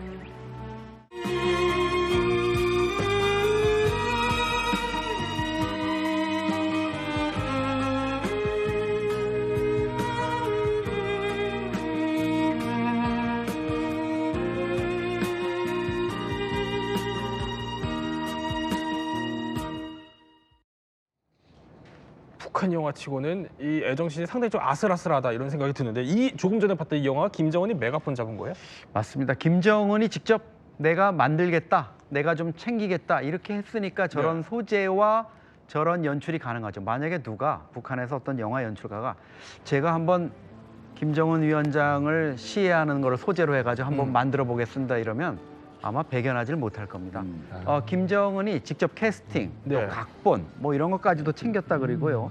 제목 선정, 대본, 배우들의 연기 연출까지 뭐 만기 칠남형으로 정말 관심을 가졌던 영화다 이렇게 얘기를 하고요. 배우들의 말투, 표정, 장면 구도 이런 부분들까지 세심하게 신경을 썼다고 하는데요. 제가 보기에는 아마 저런 그 애정 장면이라든가 이런 것들을 저 정도 수위로 이전과 다르게 묘사하는 게 한류 영화에 대한 어떤 북한 젊은 층들의 어떤 탐닉 이런 부분들 좀 북한 매체 쪽으로 이렇게 끌어들이는 부분도 있고요. 또 그게 흐름을 과거에는 딱딱하게 이렇게 그냥 가져갔는데 조금 더 설득력 있게 만들려면 저런 내용들 아까 뭐 배드씬도 나왔지만은 우리 같으면 배드씬이라는 게 뭐 노골적인 이런 묘사지만 북한에서는 남녀가 저렇게 침대 위에 올라만 있어도 사실 노골적인 배드씬이죠. 그런 장면이 이제 처음에 나왔다는 거는 그만큼 북한이 이 영화에 얼마나 공을 들이고 있느냐 이런 걸 볼 수 있습니다. 그러니까 김정은이 메가폰을 잡은 영화에서 좀 특별하고 그래서 가능하다 이런 설명이시군요. 근데 게다가요 배우도 심상치 않습니다. 배우도 한번 볼까요? Sit down. General Chad will explain the operation plan to attack the North approved by the U.S. President Truman and General MacArthur. 그러니까 북한 영화에 서양의 외모를 갖고 있는 그런 배우들이 나온다는 거예요. 이 사람들이 대체 어떻게 캐스팅이 됐을까? 이것도 정체를 알 수 있는 영상이 있습니다. 한번 볼까요?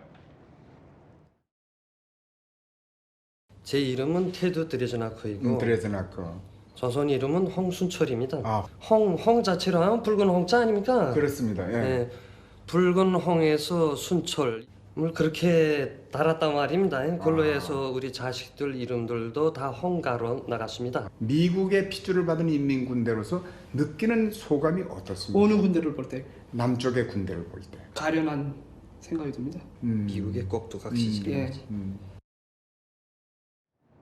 이 사람들 정체가 뭡니까? 이 주한미군 예. 탈주병들이죠. 예, 주한미군에서 탈주해서 휴전선을 넘어가지고 네. 북한으로 간 이제 미군 탈주병 드레스녹의 이제 그 자녀들인데. 아 자녀들이군요. 그런데 지금 아버지가 미군이었는데 또 그들이 더 커서 지금 현재 미군 장교 역을 북한 영화에서 저렇게 하고 있는 겁니다. 그러니까 북의 실제 북한 사람인 거네요. 북한 사람이죠. 예, 북한에서 태어났습니다. 예, 아버지가 북한에 가서 북한에서 결혼해서 북한에서 난 이제 자녀들인데 저 친구들이 북한에서 자라면서 이제 여러 가지 스토리를 많이 남겼어요. 그러니까 북한 학교에 가잖아요. 그런데 키가 남들보다 저렇게 크고 코도 저렇게 크고 완전히 외국인이에요. 그러면 자기 학급 친구들하고 동네에 놀러 가면 그 동네에서 외국인인 줄 알고 경찰에 신고합니다. 북한에서는 외국인이 동네에 나타날 수 없는데 그래서 경찰이 와서 잡고 보면 북한 사람인 거예요. 그래서 이제 동네에서도 깜짝깜짝 놀라고 평양시에서 제일 처음에 잘 모를 때는 저렇게 외국인이 북한 중학생 교복을 입고 학교에 가니까 깜짝깜짝들 놀라죠. 근데 지금은 저렇게 다 성인이 돼서 북한 영화에서도 자기 아버지처럼 미군 역할을 지금 수행하고 있는. 어떻게 보면 배우로서 또 최전선전에 지금 앞장서고 있는 그런 모습인 건데 그런데 이렇게 어떻게 보면 김정은이 메가폰까지 직접 잡을 정도로 공을 들인 이 영화가 상영 금지 처분을 받았어요? 네, 작년 1월에 개봉이 됐었는데 5월 달에 갑자기 상영 금지가 됐습니다. 근데 지금 결과적으로 1월 달, 지난 1월 달, 이달에 이제 일반 TV로 방영을 했다는 거는 그 상영 금지가 이제 해제가 됐다고 볼 수가 있죠. 일각에서는 저 영화에서 그려지고 있는 서울의 모습이라든가 서울이라는 지명 이런 것들이 좀 긍정적이고 북한 주민들한테 호기심을 불러일으킬 수 있는 거. 그 지명을 아까 뭐 용천역을 용암역으로 바꿨듯이 좀 다른 걸로 바꿔야 되는 거 아니냐 이런 내부 문제가 있었다 이렇게 대북 매체들이 지적을 하는데요. 뭐 그런 사소한 문제였을 수도 있지만 근본적으로 아마 이 영화가 노골적으로 이렇게 하고 있으니까 김정은 위원장이 직접 이거를 좀 직접 메가폰을 잡아가지고 기획을 했던 거니까 뭐 대본에 어떻게 문제 제기를 할 수는 없었지만 그 내용 중이나 아마 그 주민들이 반향이라 그러죠, 북한에서. 그런 것들에서 좀 이거는 좀 안 되겠는데 하는 어떤 검토해야 될 요소들이 돌출 변소가 있었기 때문이 아니냐 이런 관측을 할 수 있겠습니다. 그런데 이렇게 뭐 한국 지명이 문제 삼은 것으로 알려지고 있는 뭐 진위 여부는 더 확인을 해봐야겠지만 그래서 이제 금지 처분이 또 받게 됐다 이런 소식이 전해지고 있는 게 이 영화뿐만이 아닙니다. 한번 영상 또 볼까요?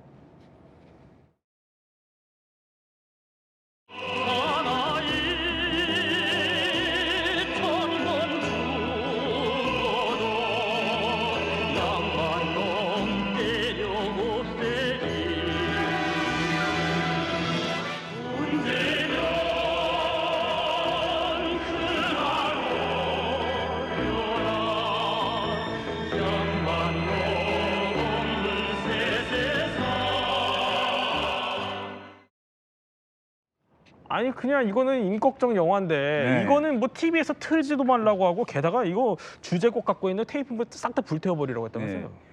저 영화의 주제곡과 관련된데 주제곡 내용이 뭔가면 나설학 의형제입니다. 의형제. 근데 결국은 그때 당시 임꺽정이가 다룬 그 영화 내용 소재가 이렇게 백성들이 못 사는 이유는 왕이 정치를 잘못하고 그다음에 탐관 어리들 관료들이 이렇게 부패해서 이렇다. 그래서 그 내용이 노래 자체는 대단히 정의로운 노래인데 문제는 뭐냐면 고난의 행군이 시작되면서 북한에서 사람들이 배가 고프고 힘들어지니까 술자리에서부터 맨 처음에 술자리에서부터 저 노래를 부르기 시작한 거예요.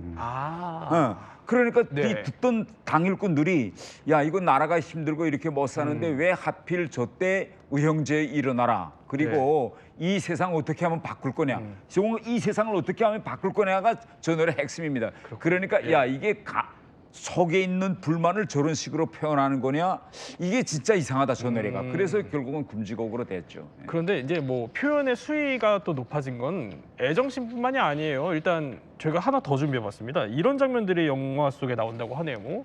자, 대결의 낮과 밤 다시 한번 보여드리는데 자 보면은요.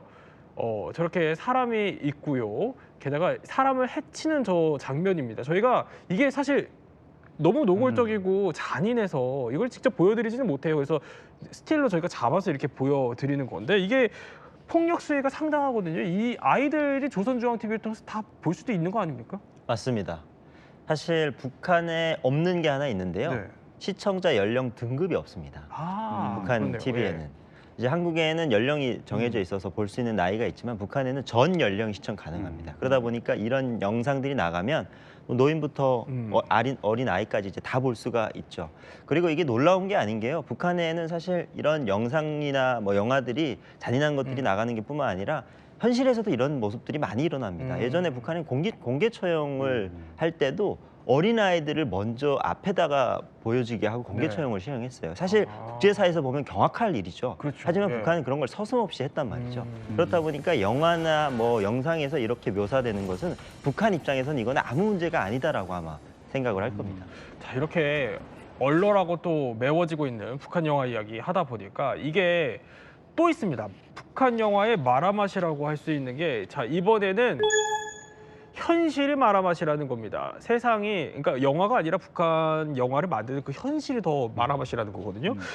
아니 배우 인생 자체가 통째로 사라진 그런 케이스가 있어요? 그 뭐 한두 명이 아니죠. 가장 이제 북한에서 제일 큰 사건은 우인희라는 사건입니다. 우인희? 예. 북한에서 제일 그 말하자면 국민 배우 1호로서 제일 예쁘고 잘생긴 그런 배우였는데 이 배우가 어느 하루 갑자기 전국에 있는 연예인들을 다 모아놓은 자리에서 공개 총살됩니다. 그래요? 공개 총살된 이유는 뭔가 하면 북한에 와 있는 제일동포 그 남자와 불륜 관계를 저지르다가 겨울에 추운 날 그 사람 차에서 이제 가수 중독돼서 남자는 죽고 여자는 살아나요. 살아나서 이제 경찰에 잡혔는데 그 조사 과정에 뭐 어떤 말들을 하는가 하면 내가 감옥에 와서 이렇게 조사받고 있는 걸 김정일이가 아느냐. 그리고 연예인들 치고 바람 안 피우는 사람이 어디 있느냐. 또 간부 치고 바람 안 피우는 간부가 어디 있냐. 이러면서 자기 사건을 자꾸 김정일하고 연결시키는 겁니다. 그러니까 이걸 보고받은 김정일이 야 당장 내다 총살시켜 했는데 단순 총살이 아니라 북한의 모든 연예인들을 다 모아놓고 총살해서 바로 저 여배우는 날아갔고 더 과가는 저 여배우가 너무 유명한 여배우다 나니까 여러 수많은 영화들을 만들었어요. 저 여배우가 나오는 모든 영화의 대역으로 다 영화를 다시 다 촬영해가지고 영화를 다시 다 만들었죠. 그리고 그 장성택 이후에도 그 장성택 사건에 연루돼서 체포돼서 수용소를 끌려간 배우들도 많고 그러한 배우들이 나온 영화는 100% 다 다시 만듭니다. 근데 배우 얘기를 하다 보니까 이현종 센터장님이 보시기에 좀 우리 제작 환경에서 이해하기 어려운 그런 부분이 또 있다면서요? 가장 북한 제작자들의 고민이 뭐겠습니까? 김일성과 김정일을 만약에 묘사를 한다면 그 배우를 어떤 사람을 쓸 것인가 이게 정말 이 작품의 성패를 좌우한다 이렇게 생각을 할 수 있을 거고요. 그러다 보니까 이제 저런 장면을 보면 김일성의 청년 시절을 그대로 이제 보여주는 뭐 조선의 별이라는 제목에서도 나타납니다만 저런 배우들을 캐스팅하는 게 이제 결정적이라고 할 수 있죠. 소위 말해서 수령의 영상, 수령의 풍모를 그대로 닮은 사람, 1호 배우라고 불리는 그런 비슷한 이미지의 배우를 뽑아내는 거죠. 저 배우의 경우에는 김일성하고 너무 닮았잖아요, 젊은 시절. 그래서 이건 성형을 한 게 아니야. 눈이라 이런 부분 보면 사실 저게 김일성이 어린 김정일을 안고 있는 그런 사진을 보는 거니까 저건 뭐 극사실주의적인 영화다 이렇게 볼 수 있는데 이게 김일성의 역할을 맡은 배우는 사실 손에 꼽을 정도고요. 이게 김일성을 역을 맡은 김정일의 역을 맡은 배우의 연기는 감독도 함부로 평가를 하지 못한다. 그리고 이 사람들이 갑자기 저렇게 풍채 좋은 사람이 김일성으로 나왔다가 그 다음 작품에서는 만약에 뭐 조폭 주목으로 나오고 거지로 나오고 다른 역할 어떻게 되겠습니까? 그러면은 이건 뭐 난리가 나죠. 거기에다가 심지어 김일성의 혁명 동지라는 김책하고 그 역할을 하는 배우도 똑같습니다. 그러니까 이게 사실은 우리는 외모보다는 캐릭터나 연기력으로 승부를 하잖아요. 분장을 해서. 근데 북한은 아직도 외모가 닮은 이런 배우에 좀 집착하는 이런 모습을 보이고 있습니다. 세 분과 함께 북한 영화에 대해서 한번 몰랐던 이야기 한번 살펴봤습니다. 이렇게 또 한일 정상회담 이야기 저희 살펴봤는데 이 장면을 또 예민하게 지켜보고 있을 곳이 있죠. 바로 북한입니다. 북한 이야기 하나 준비했습니다. 그냥 무작정 신경질을 내는 걸까요? 아니면 고도의 계산이 깔린 걸까요? 새해부터 북한 김여정의 입이 거칠어졌습니다. 자, 앞서 무인기 침투 사건과 관련해서 김여정이 담화를 냈는데 우리 통일부가 이걸 긍정적으로 해석을 했거든요. 그러자 김여정이 뭐라고 했냐? 개꿈이다, 망상이다 이렇게 쐐기를 박은 겁니다. 무슨 소리예요? 개꿈이라뇨? 발언 수위 상당해요. 개꿈이다, 망상이다, 한심하다. 굉장히 센 이야기들이 오고 갔는데요. 사안을 좀 보자면요. 우리가 무인기를 보냈다고 북한은 주장하고 있습니다. 그러면서 이와 관련해서 담화를 냈는데 이 담화를 놓고 우리 통일부가 해석하기로는 소통의 창구가 열려 있다. 협상의 여지가 있다는 식의 우리 쪽 발표에 대해 김여정이 일축한 겁니다. 소통의 창구가 열려 있다는 그런 우리나라의 생각은 개꿈이다. 이런 생각을 하는 게 한심하다. 이런 수위 높은 발언을 곧바로 내놓은 겁니다. 아니, 그러니까 우리 통일부가 소통 좀 해보려고 신호를 좀 보냈더니 이걸 반나절 만에 거의 뭐 개꿈이다 이렇게 반박을 한 건데 근데 우리도 뭐 그냥 근거 없이 그런 건 아니었어요. 보면은 김여정이 이렇게 아니 우리 국방부 대응이 그나마 좀 현명했다. 그리고 구체적인 설명을 하라면서 아니 본인이 이렇게 여지를 남겼잖아요. 이건 뭡니까? 남북관계에 있어서 구체적인 설명을 해라 이런 것을 우리 입장에서는 예를 들어서 서로 좀 대화를 해보자 아니면 접촉해보자 이렇게 충분히 해석을 할 수 있는 대목입니다.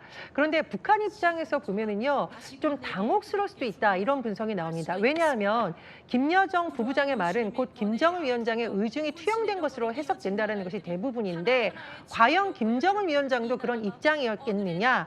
엇박자가 났기 때문에 혹시 그런 질책을 받고 갑자기 이 태도를 바꿔서 관계 개선은 개꿈이라는 강경한 입장으로 선회한 것이 아니냐라는 이런 해석이 나오고 있습니다.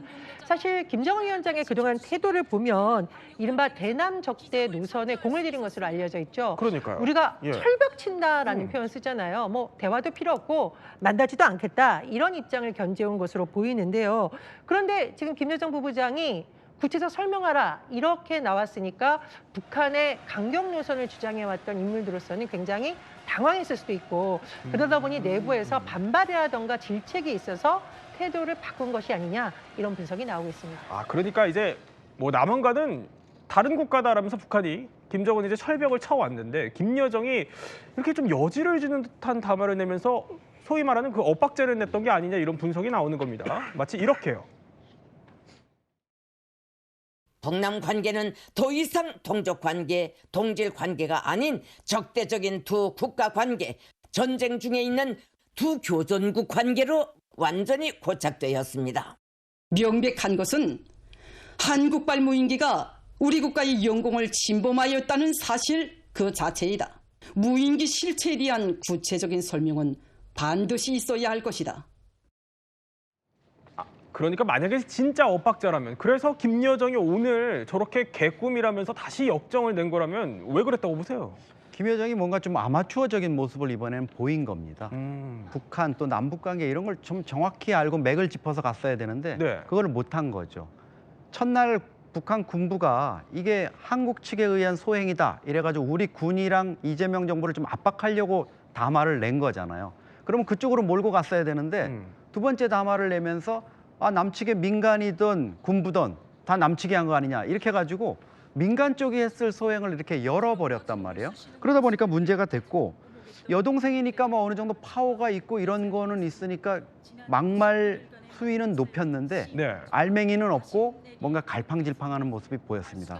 거기에다가 김여정이 최근에 오빠를 따라다니는 횟수 뒤로 밀려나고 이러다 보니까 이게 아마 좀 뭔가 감을 잃어버린 것 같아요. 남북 관계. 과거에 우리가 네. 기억하면 뭐 문재인 대통령, 김정은 위원장 정상회담 할 때 옆에서 수행하고 이럴 때는 뭔가 감이 있었겠죠. 근데 최근에 적어도 1, 2년 동안은 조카한테 밀려가지고 그런 부분이 좀 없었기 때문에 문제고, 이게 사실 오늘 아침에 담화가 나온 걸로 이제 많은 분들이 알고 계신데 사실은 어젯밤에 나왔습니다. 근데 이 타이밍이 언제냐면 윤석열 대통령 구형이 발표돼가지고 한국이 뭐 특보 속보안이라고 난리가 났는데 그때 담화가 나왔거든요.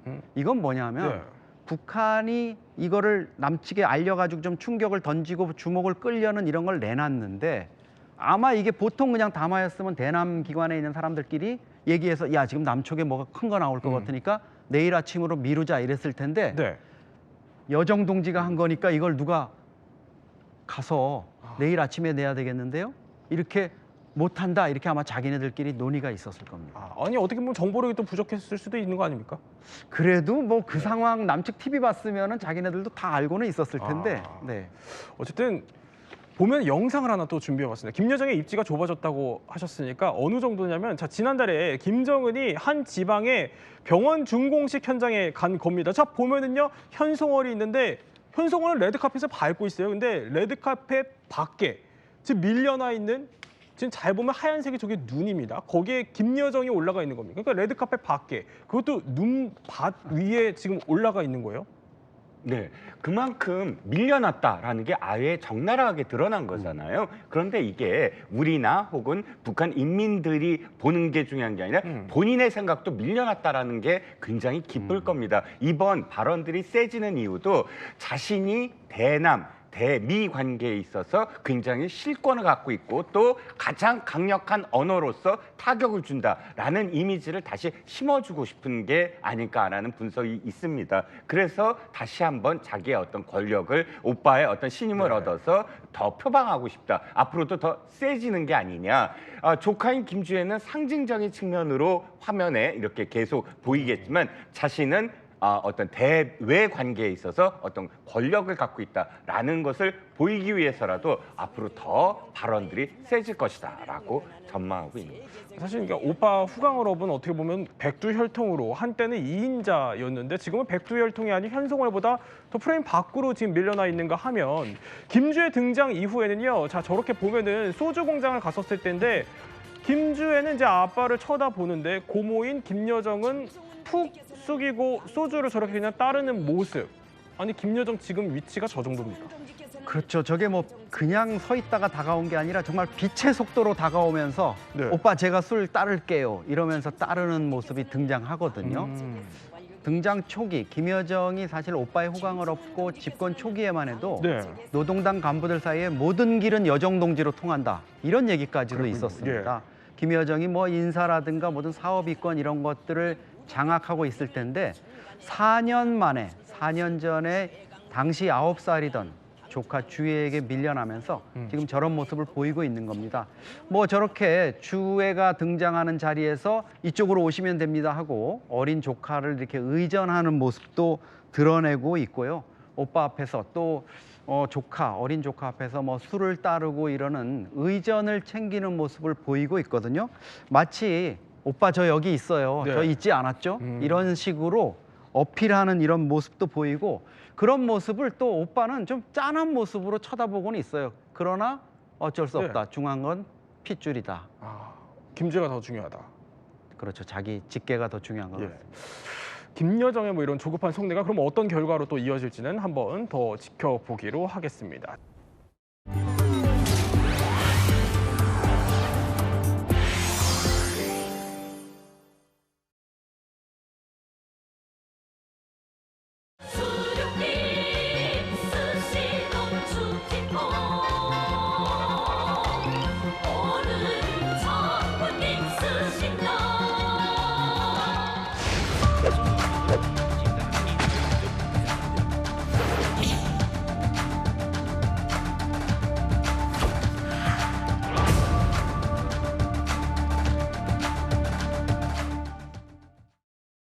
자, 요즘 북한에서는요, 그냥 뭐 단순히 김주애를 띄우는 걸 넘어서 우상화 단계까지 접어들었다, 이런 정황들이 나오기 시작합니다. 본격적으로 이제 이야기를 나눠볼 텐데 그 전에 영상부터 한번 보겠습니다. 자, 지난해 말 북한 신년 행사죠. 김정은과 김주애가 저렇게 참석했는데 벌떡 일어나서 김주애가 김정은의 볼에 볼 뽀뽀하는 이 장면이 이례적으로 공개됐었죠. 자, 그리고 그 다음 1월 1일 새해에는요, 더 충격적인 장면이 나왔습니다. 바로 김일성, 김정일 시신이 안치되어 있는 저 금수산 태양궁전에 김주애가 나타나는데 떡하니 저렇게 센터를 차지한 거죠. 태용 의원님, 이 정도면 이제 뭐 김주애를 그냥 후계자로 앉힐 속셈이 아닌가 싶기도 한데 여기에 우상화 움직임까지 일고 있다는 거예요. 이제 본격적으로 짚어보기 전에 우리 태 의원님이 이 영상들을 보면서 남다른 장면을 하나 포착했어요. 네.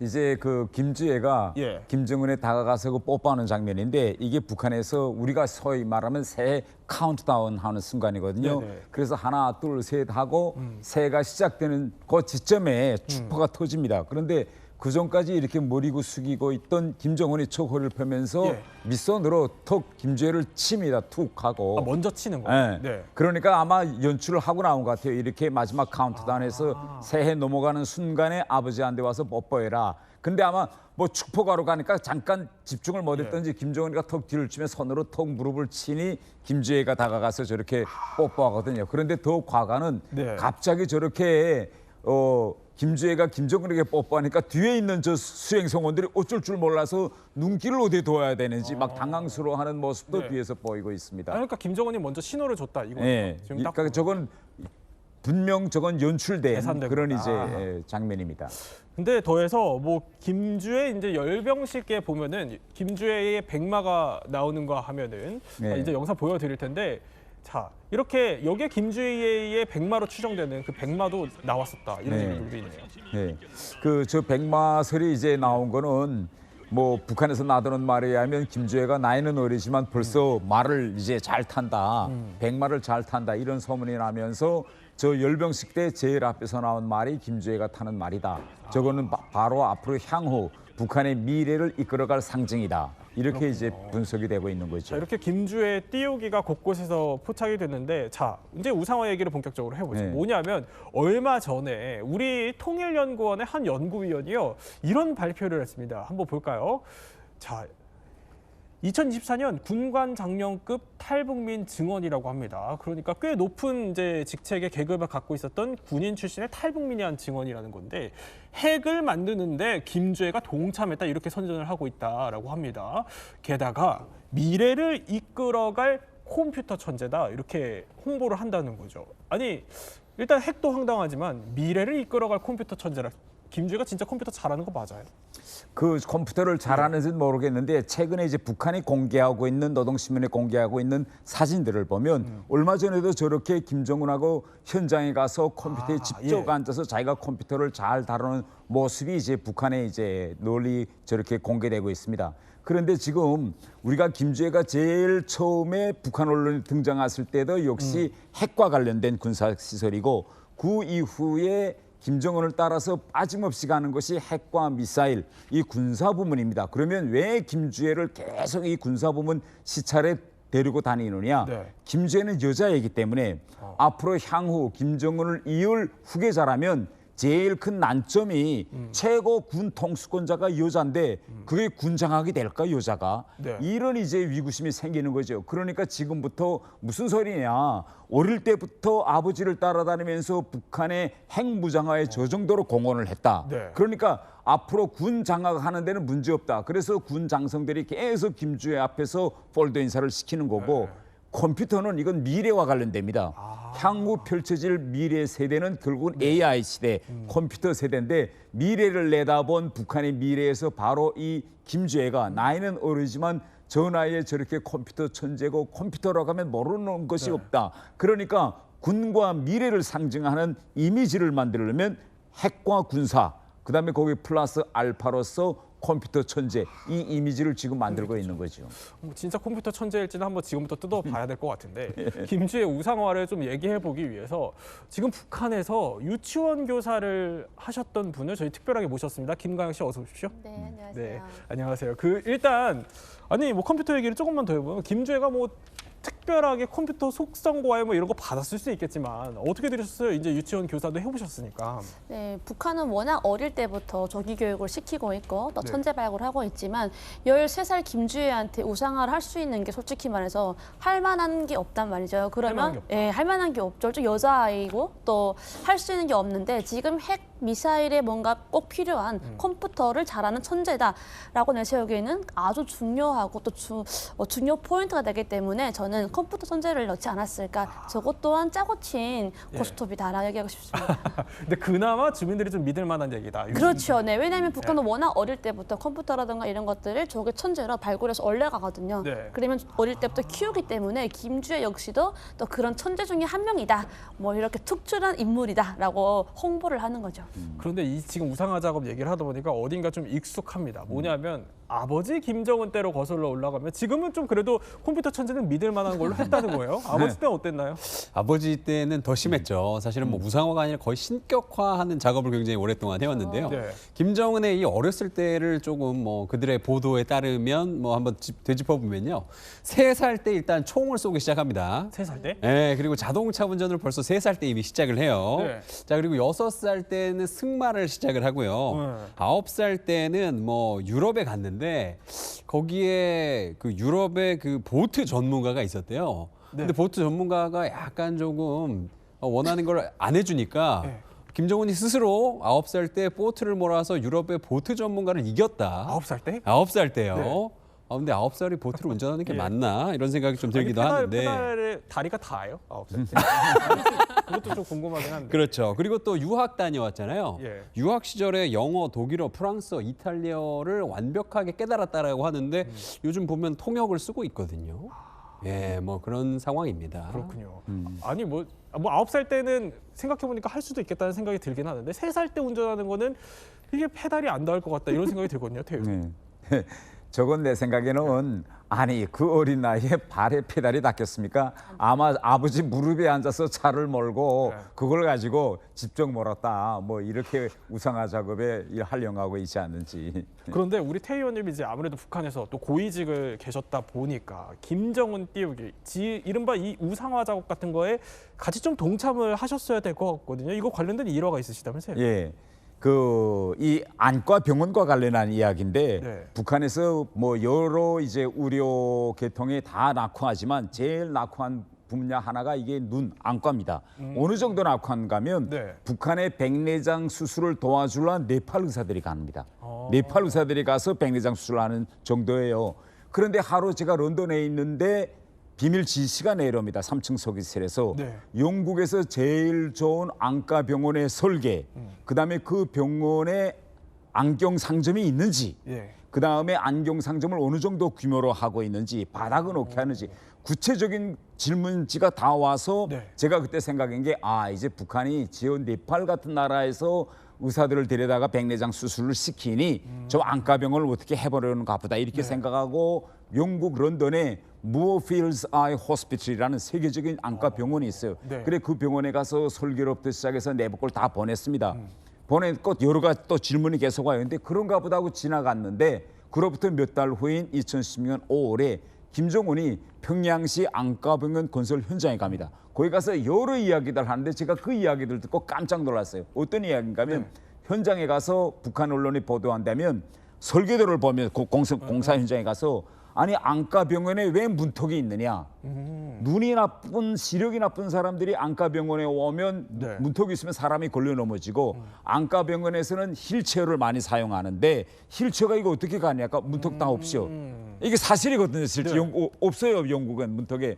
그다음에 다음 하나는 안과병원의 상징이 눈이냐 동공이냐 이건데 김정은이가 입구에 들어가면서 설계를 이렇게 하지 말라.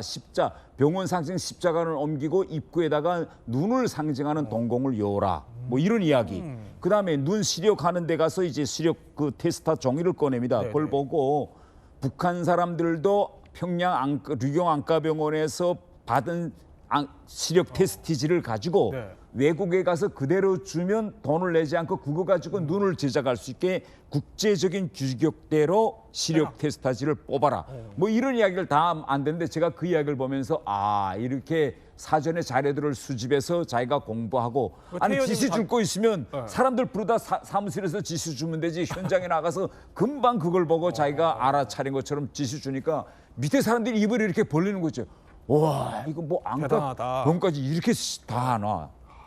그러니까 태 의원님이 결국에 연구에서 다 수집해온 첩보를 바탕으로 그냥 준 자료인데 그걸 그 현장에서 터득해서 그 자리에서 척척 해결하는 척척 해결사의 모습을 주민들 앞에서 보여주는 것이. 그러니까 이미 뭐 준비된 자료였는데 마치 이게 척척 김정은이 다 아는 것처럼 연출을 한다라는 말씀이신 거죠. 현장에서 깜짝 놀라더라고 안과 의사들이 그런 말들. 그런데 자 이런 황당한 우상화 작업에는요.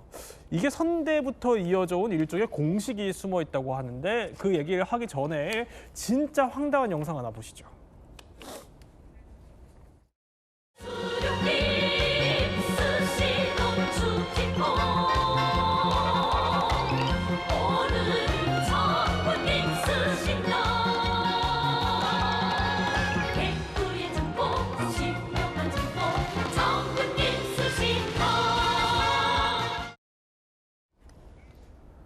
이용재 평론가 축지법이요? 전우치인가요? 네, 축지법을 쓸 수 있다라는 썰이 우리나라에서도 있었습니다.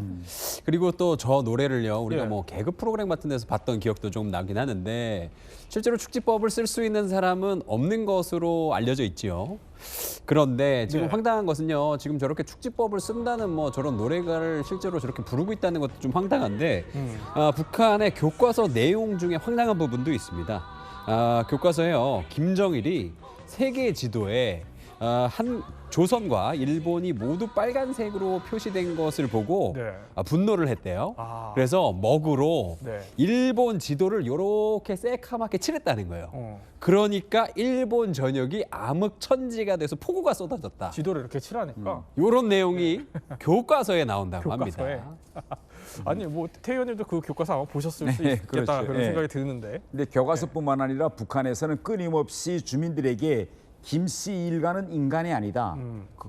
하늘로부터 내려온 길을 받은 사람들이다 이렇게 합니다. 길을 받은 사람들이다. 그래서 노래도 항상 이렇게 백두의 푸른 기상 한 몸에 안고 백두산에 하늘의 기가 백두산으로 내려오는데 그 백두산의 기가 누구에게 갔느냐 김씨 일가에게 갔다. 김씨 일가한테. 네. 이렇게 노래를까지 만들어서 이제 계속 주민들이 부르게 하는 거죠. 아니 근데 그 원조가 그러니까 더 거슬러 올라가면 김일성 때도 있을 것 같아요. 보니까 아니 김일성이 나타나면 날씨가 바뀌어요? 네.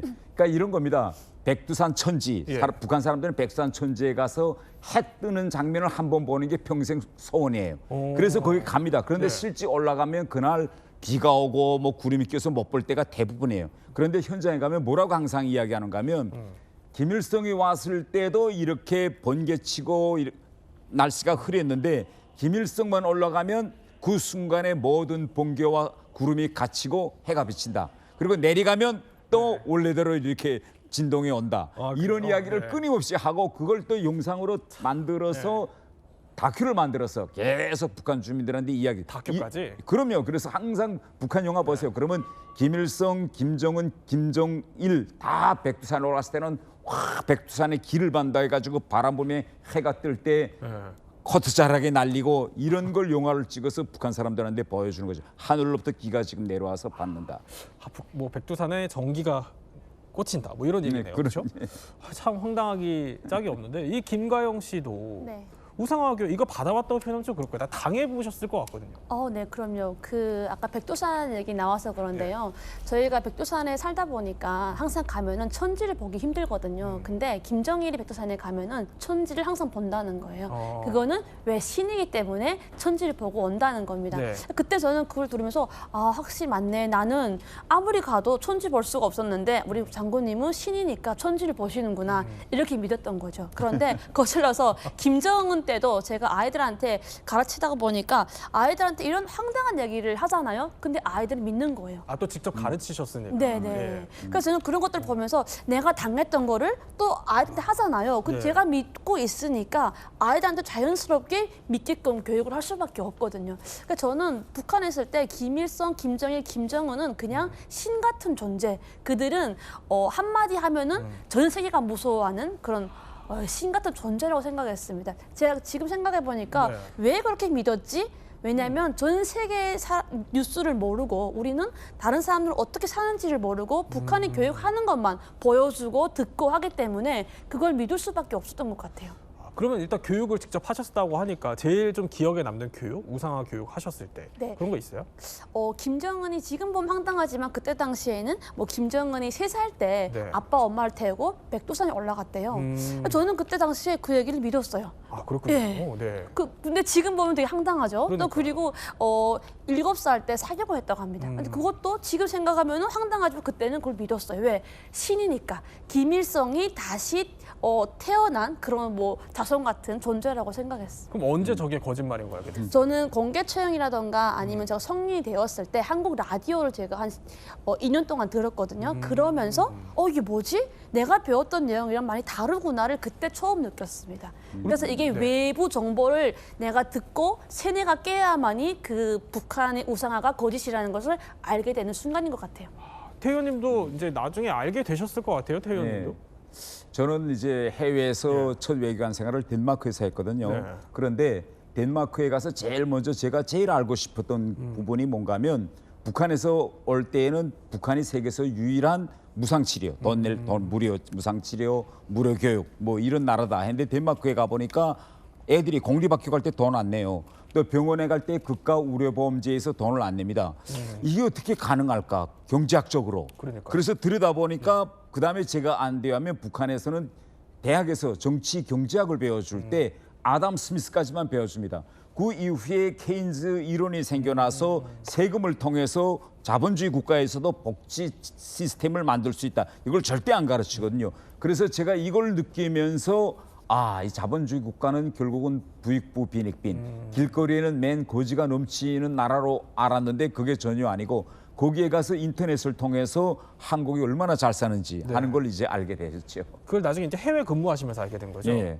그럼 이제 나중에 해외 근무하시면서는 알게 되셨으니까 이게 거짓말인 거 알면서 좀 연기를 하셨어야 되잖아요. 그럼요. 그러니까 맨 처음에 점점 이가 내가 알고 있던 이 모든 것이 거짓말이었구나 할 때는 대단히 자신의 인생에 대해서 황당함을 느낍니다. 우리가 일반적으로 사람들은 사람이 진리를 알게 되면 대단히 자유로워진다 이렇게 생각하는데 사람이 진리를 알게 되면 제 느낌은 자유로워지는 게 아니라 제 자신이 무너지더라고. 내가 이렇게 속여서 지금까지 이 나이 때까지 살아왔구나라고 생각하네. 이렇게 또 진솔한 얘기까지 저희 들어봤는데 사실 우리 입장에서야 저렇게 황당한 이야기를 누가 믿겠냐 싶겠지만 김가영 씨 말대로 워낙 폐쇄적인 북한에서는 이게 외부 정보의 유입 자체가 없다 보니까 믿게 된다는 겁니다. 게다가 철저한 세뇌 교육 때문에 더 믿을 수 있게 된다고 하는데 북한의 우상화 공식 저희 한번 준비해봤습니다. 첫 번째 북한의 우상화 공식 이겁니다. 조기 교육, 그러니까 이른바 어린 나이 때부터 조기 교육을 당한다는 겁니다. 일단 한번 영상으로 확인해 볼까요? 그 넓은 품에 꼭 안아주시고 등까지 들어주시는 게 아니겠어요? 아버지 원순이!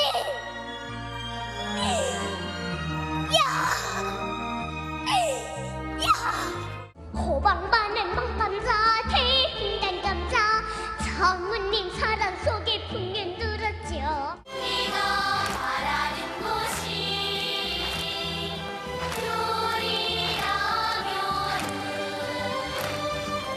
소하늘 돌들도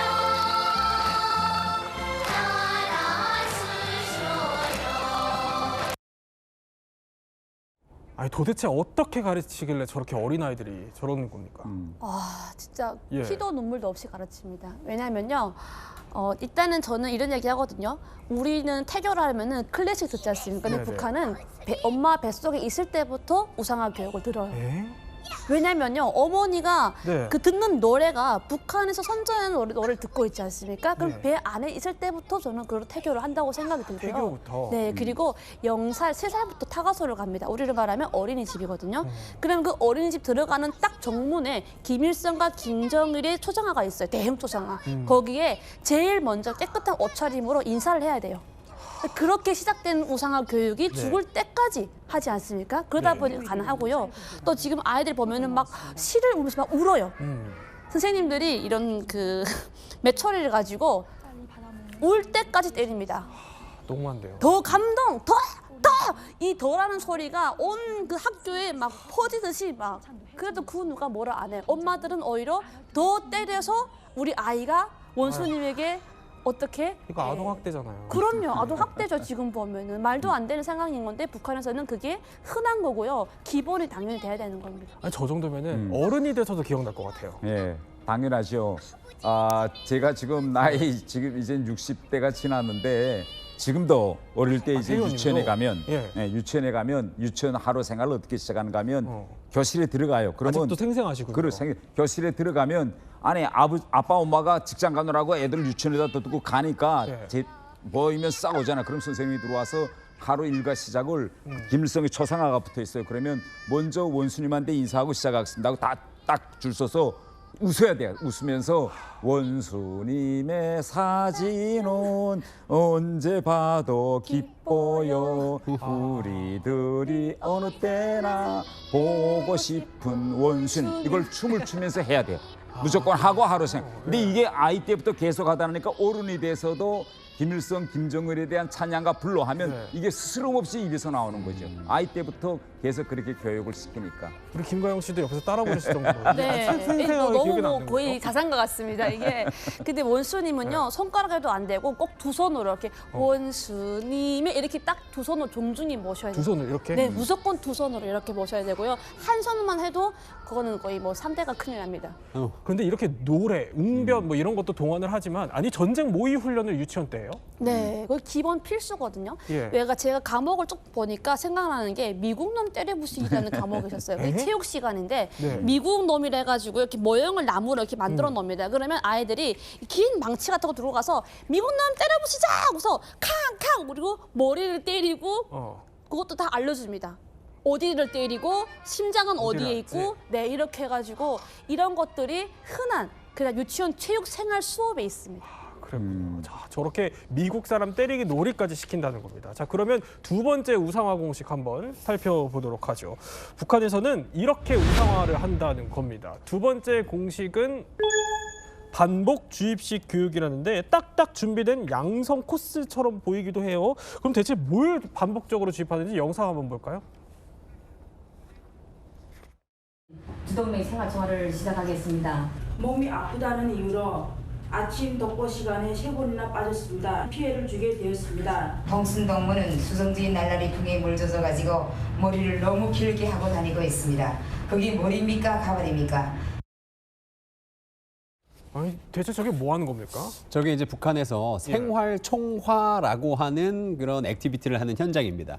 매주 토요일마다 모여서요. 네, 이제 주민들이 모여서 지난 한 주 동안 우리가 어떻게 이 국가와 뭐랄까요, 그 수령님을 위해서 봉사해 왔는가를 스스로 이야기하면서 반성하는 시간을 가지는 거예요. 근데 사실은 이게 그 많은 공산국가 중에서도 북한에만 있는 굉장히 특이한 것이거든요. 그래서 토요일 날 자기 비판을 하고 호상 비판을 하면서 어떻게 하면 자기가 조금 더 앞으로 뭐 국가를 위해서 노력할 수 있는가를 막 얘기를 해야 되는 거예요.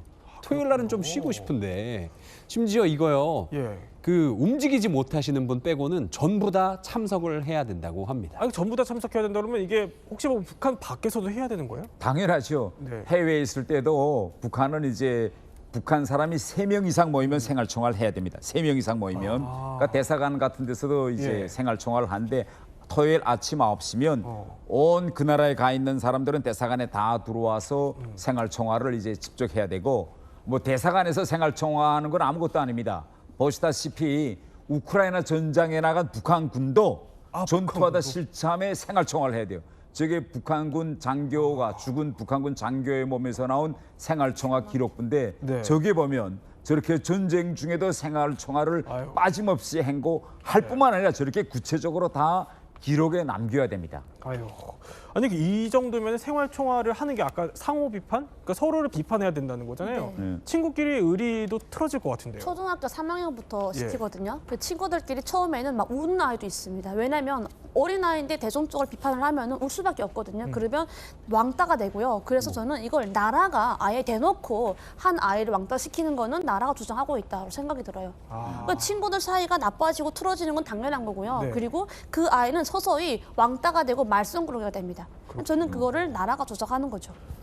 그러니까 나라가 어떻게 보면은 친구들 사이를 틀어놓고 왕따를 그렇죠. 조장하는 거다라는 평가까지 주셨는데 그럼 세 번째 우상화 공식도 한번 살펴보도록 하죠. 세 번째는 이런 식으로 우상화 작업이 들어간다고 합니다. 자, 보면은 대체 불가능한 존재로 각인하라라는 건데 이것도 일단 영상으로 한번 확인을 해 보도록 하겠습니다. 자, 이제 대체 불가능한 존재처럼 일종의 어떻게 뭐 각인을 계속 시킨다는 거예요. 저희가 영상을 하나 준비했는데 보도록 하죠. 자, 이렇게 북한의 식량 배급 현장입니다. 주민들이 배급을 받으면서 거의 오열에 가까운 듯 눈물을 흘리고 있는데 아니 그러니까 뭐 북한의 김정은이 의식주를 다 챙겨주는 것처럼 일종의 그러니까 유일무이한 삶의 존재, 내 삶을 지탱해 주는 존재 이렇게까지 우상화를 시킨다는 거거든요. 이게 자발적 감정입니까?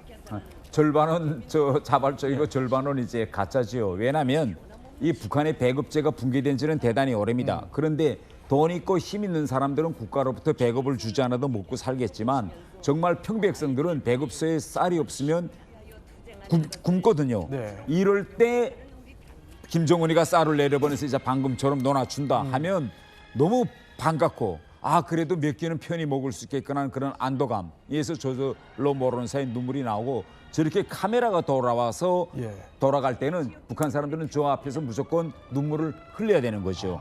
이렇게 쌀을 다 우리한테 주고 먹을 수 있게 구원해 주셨구나라고.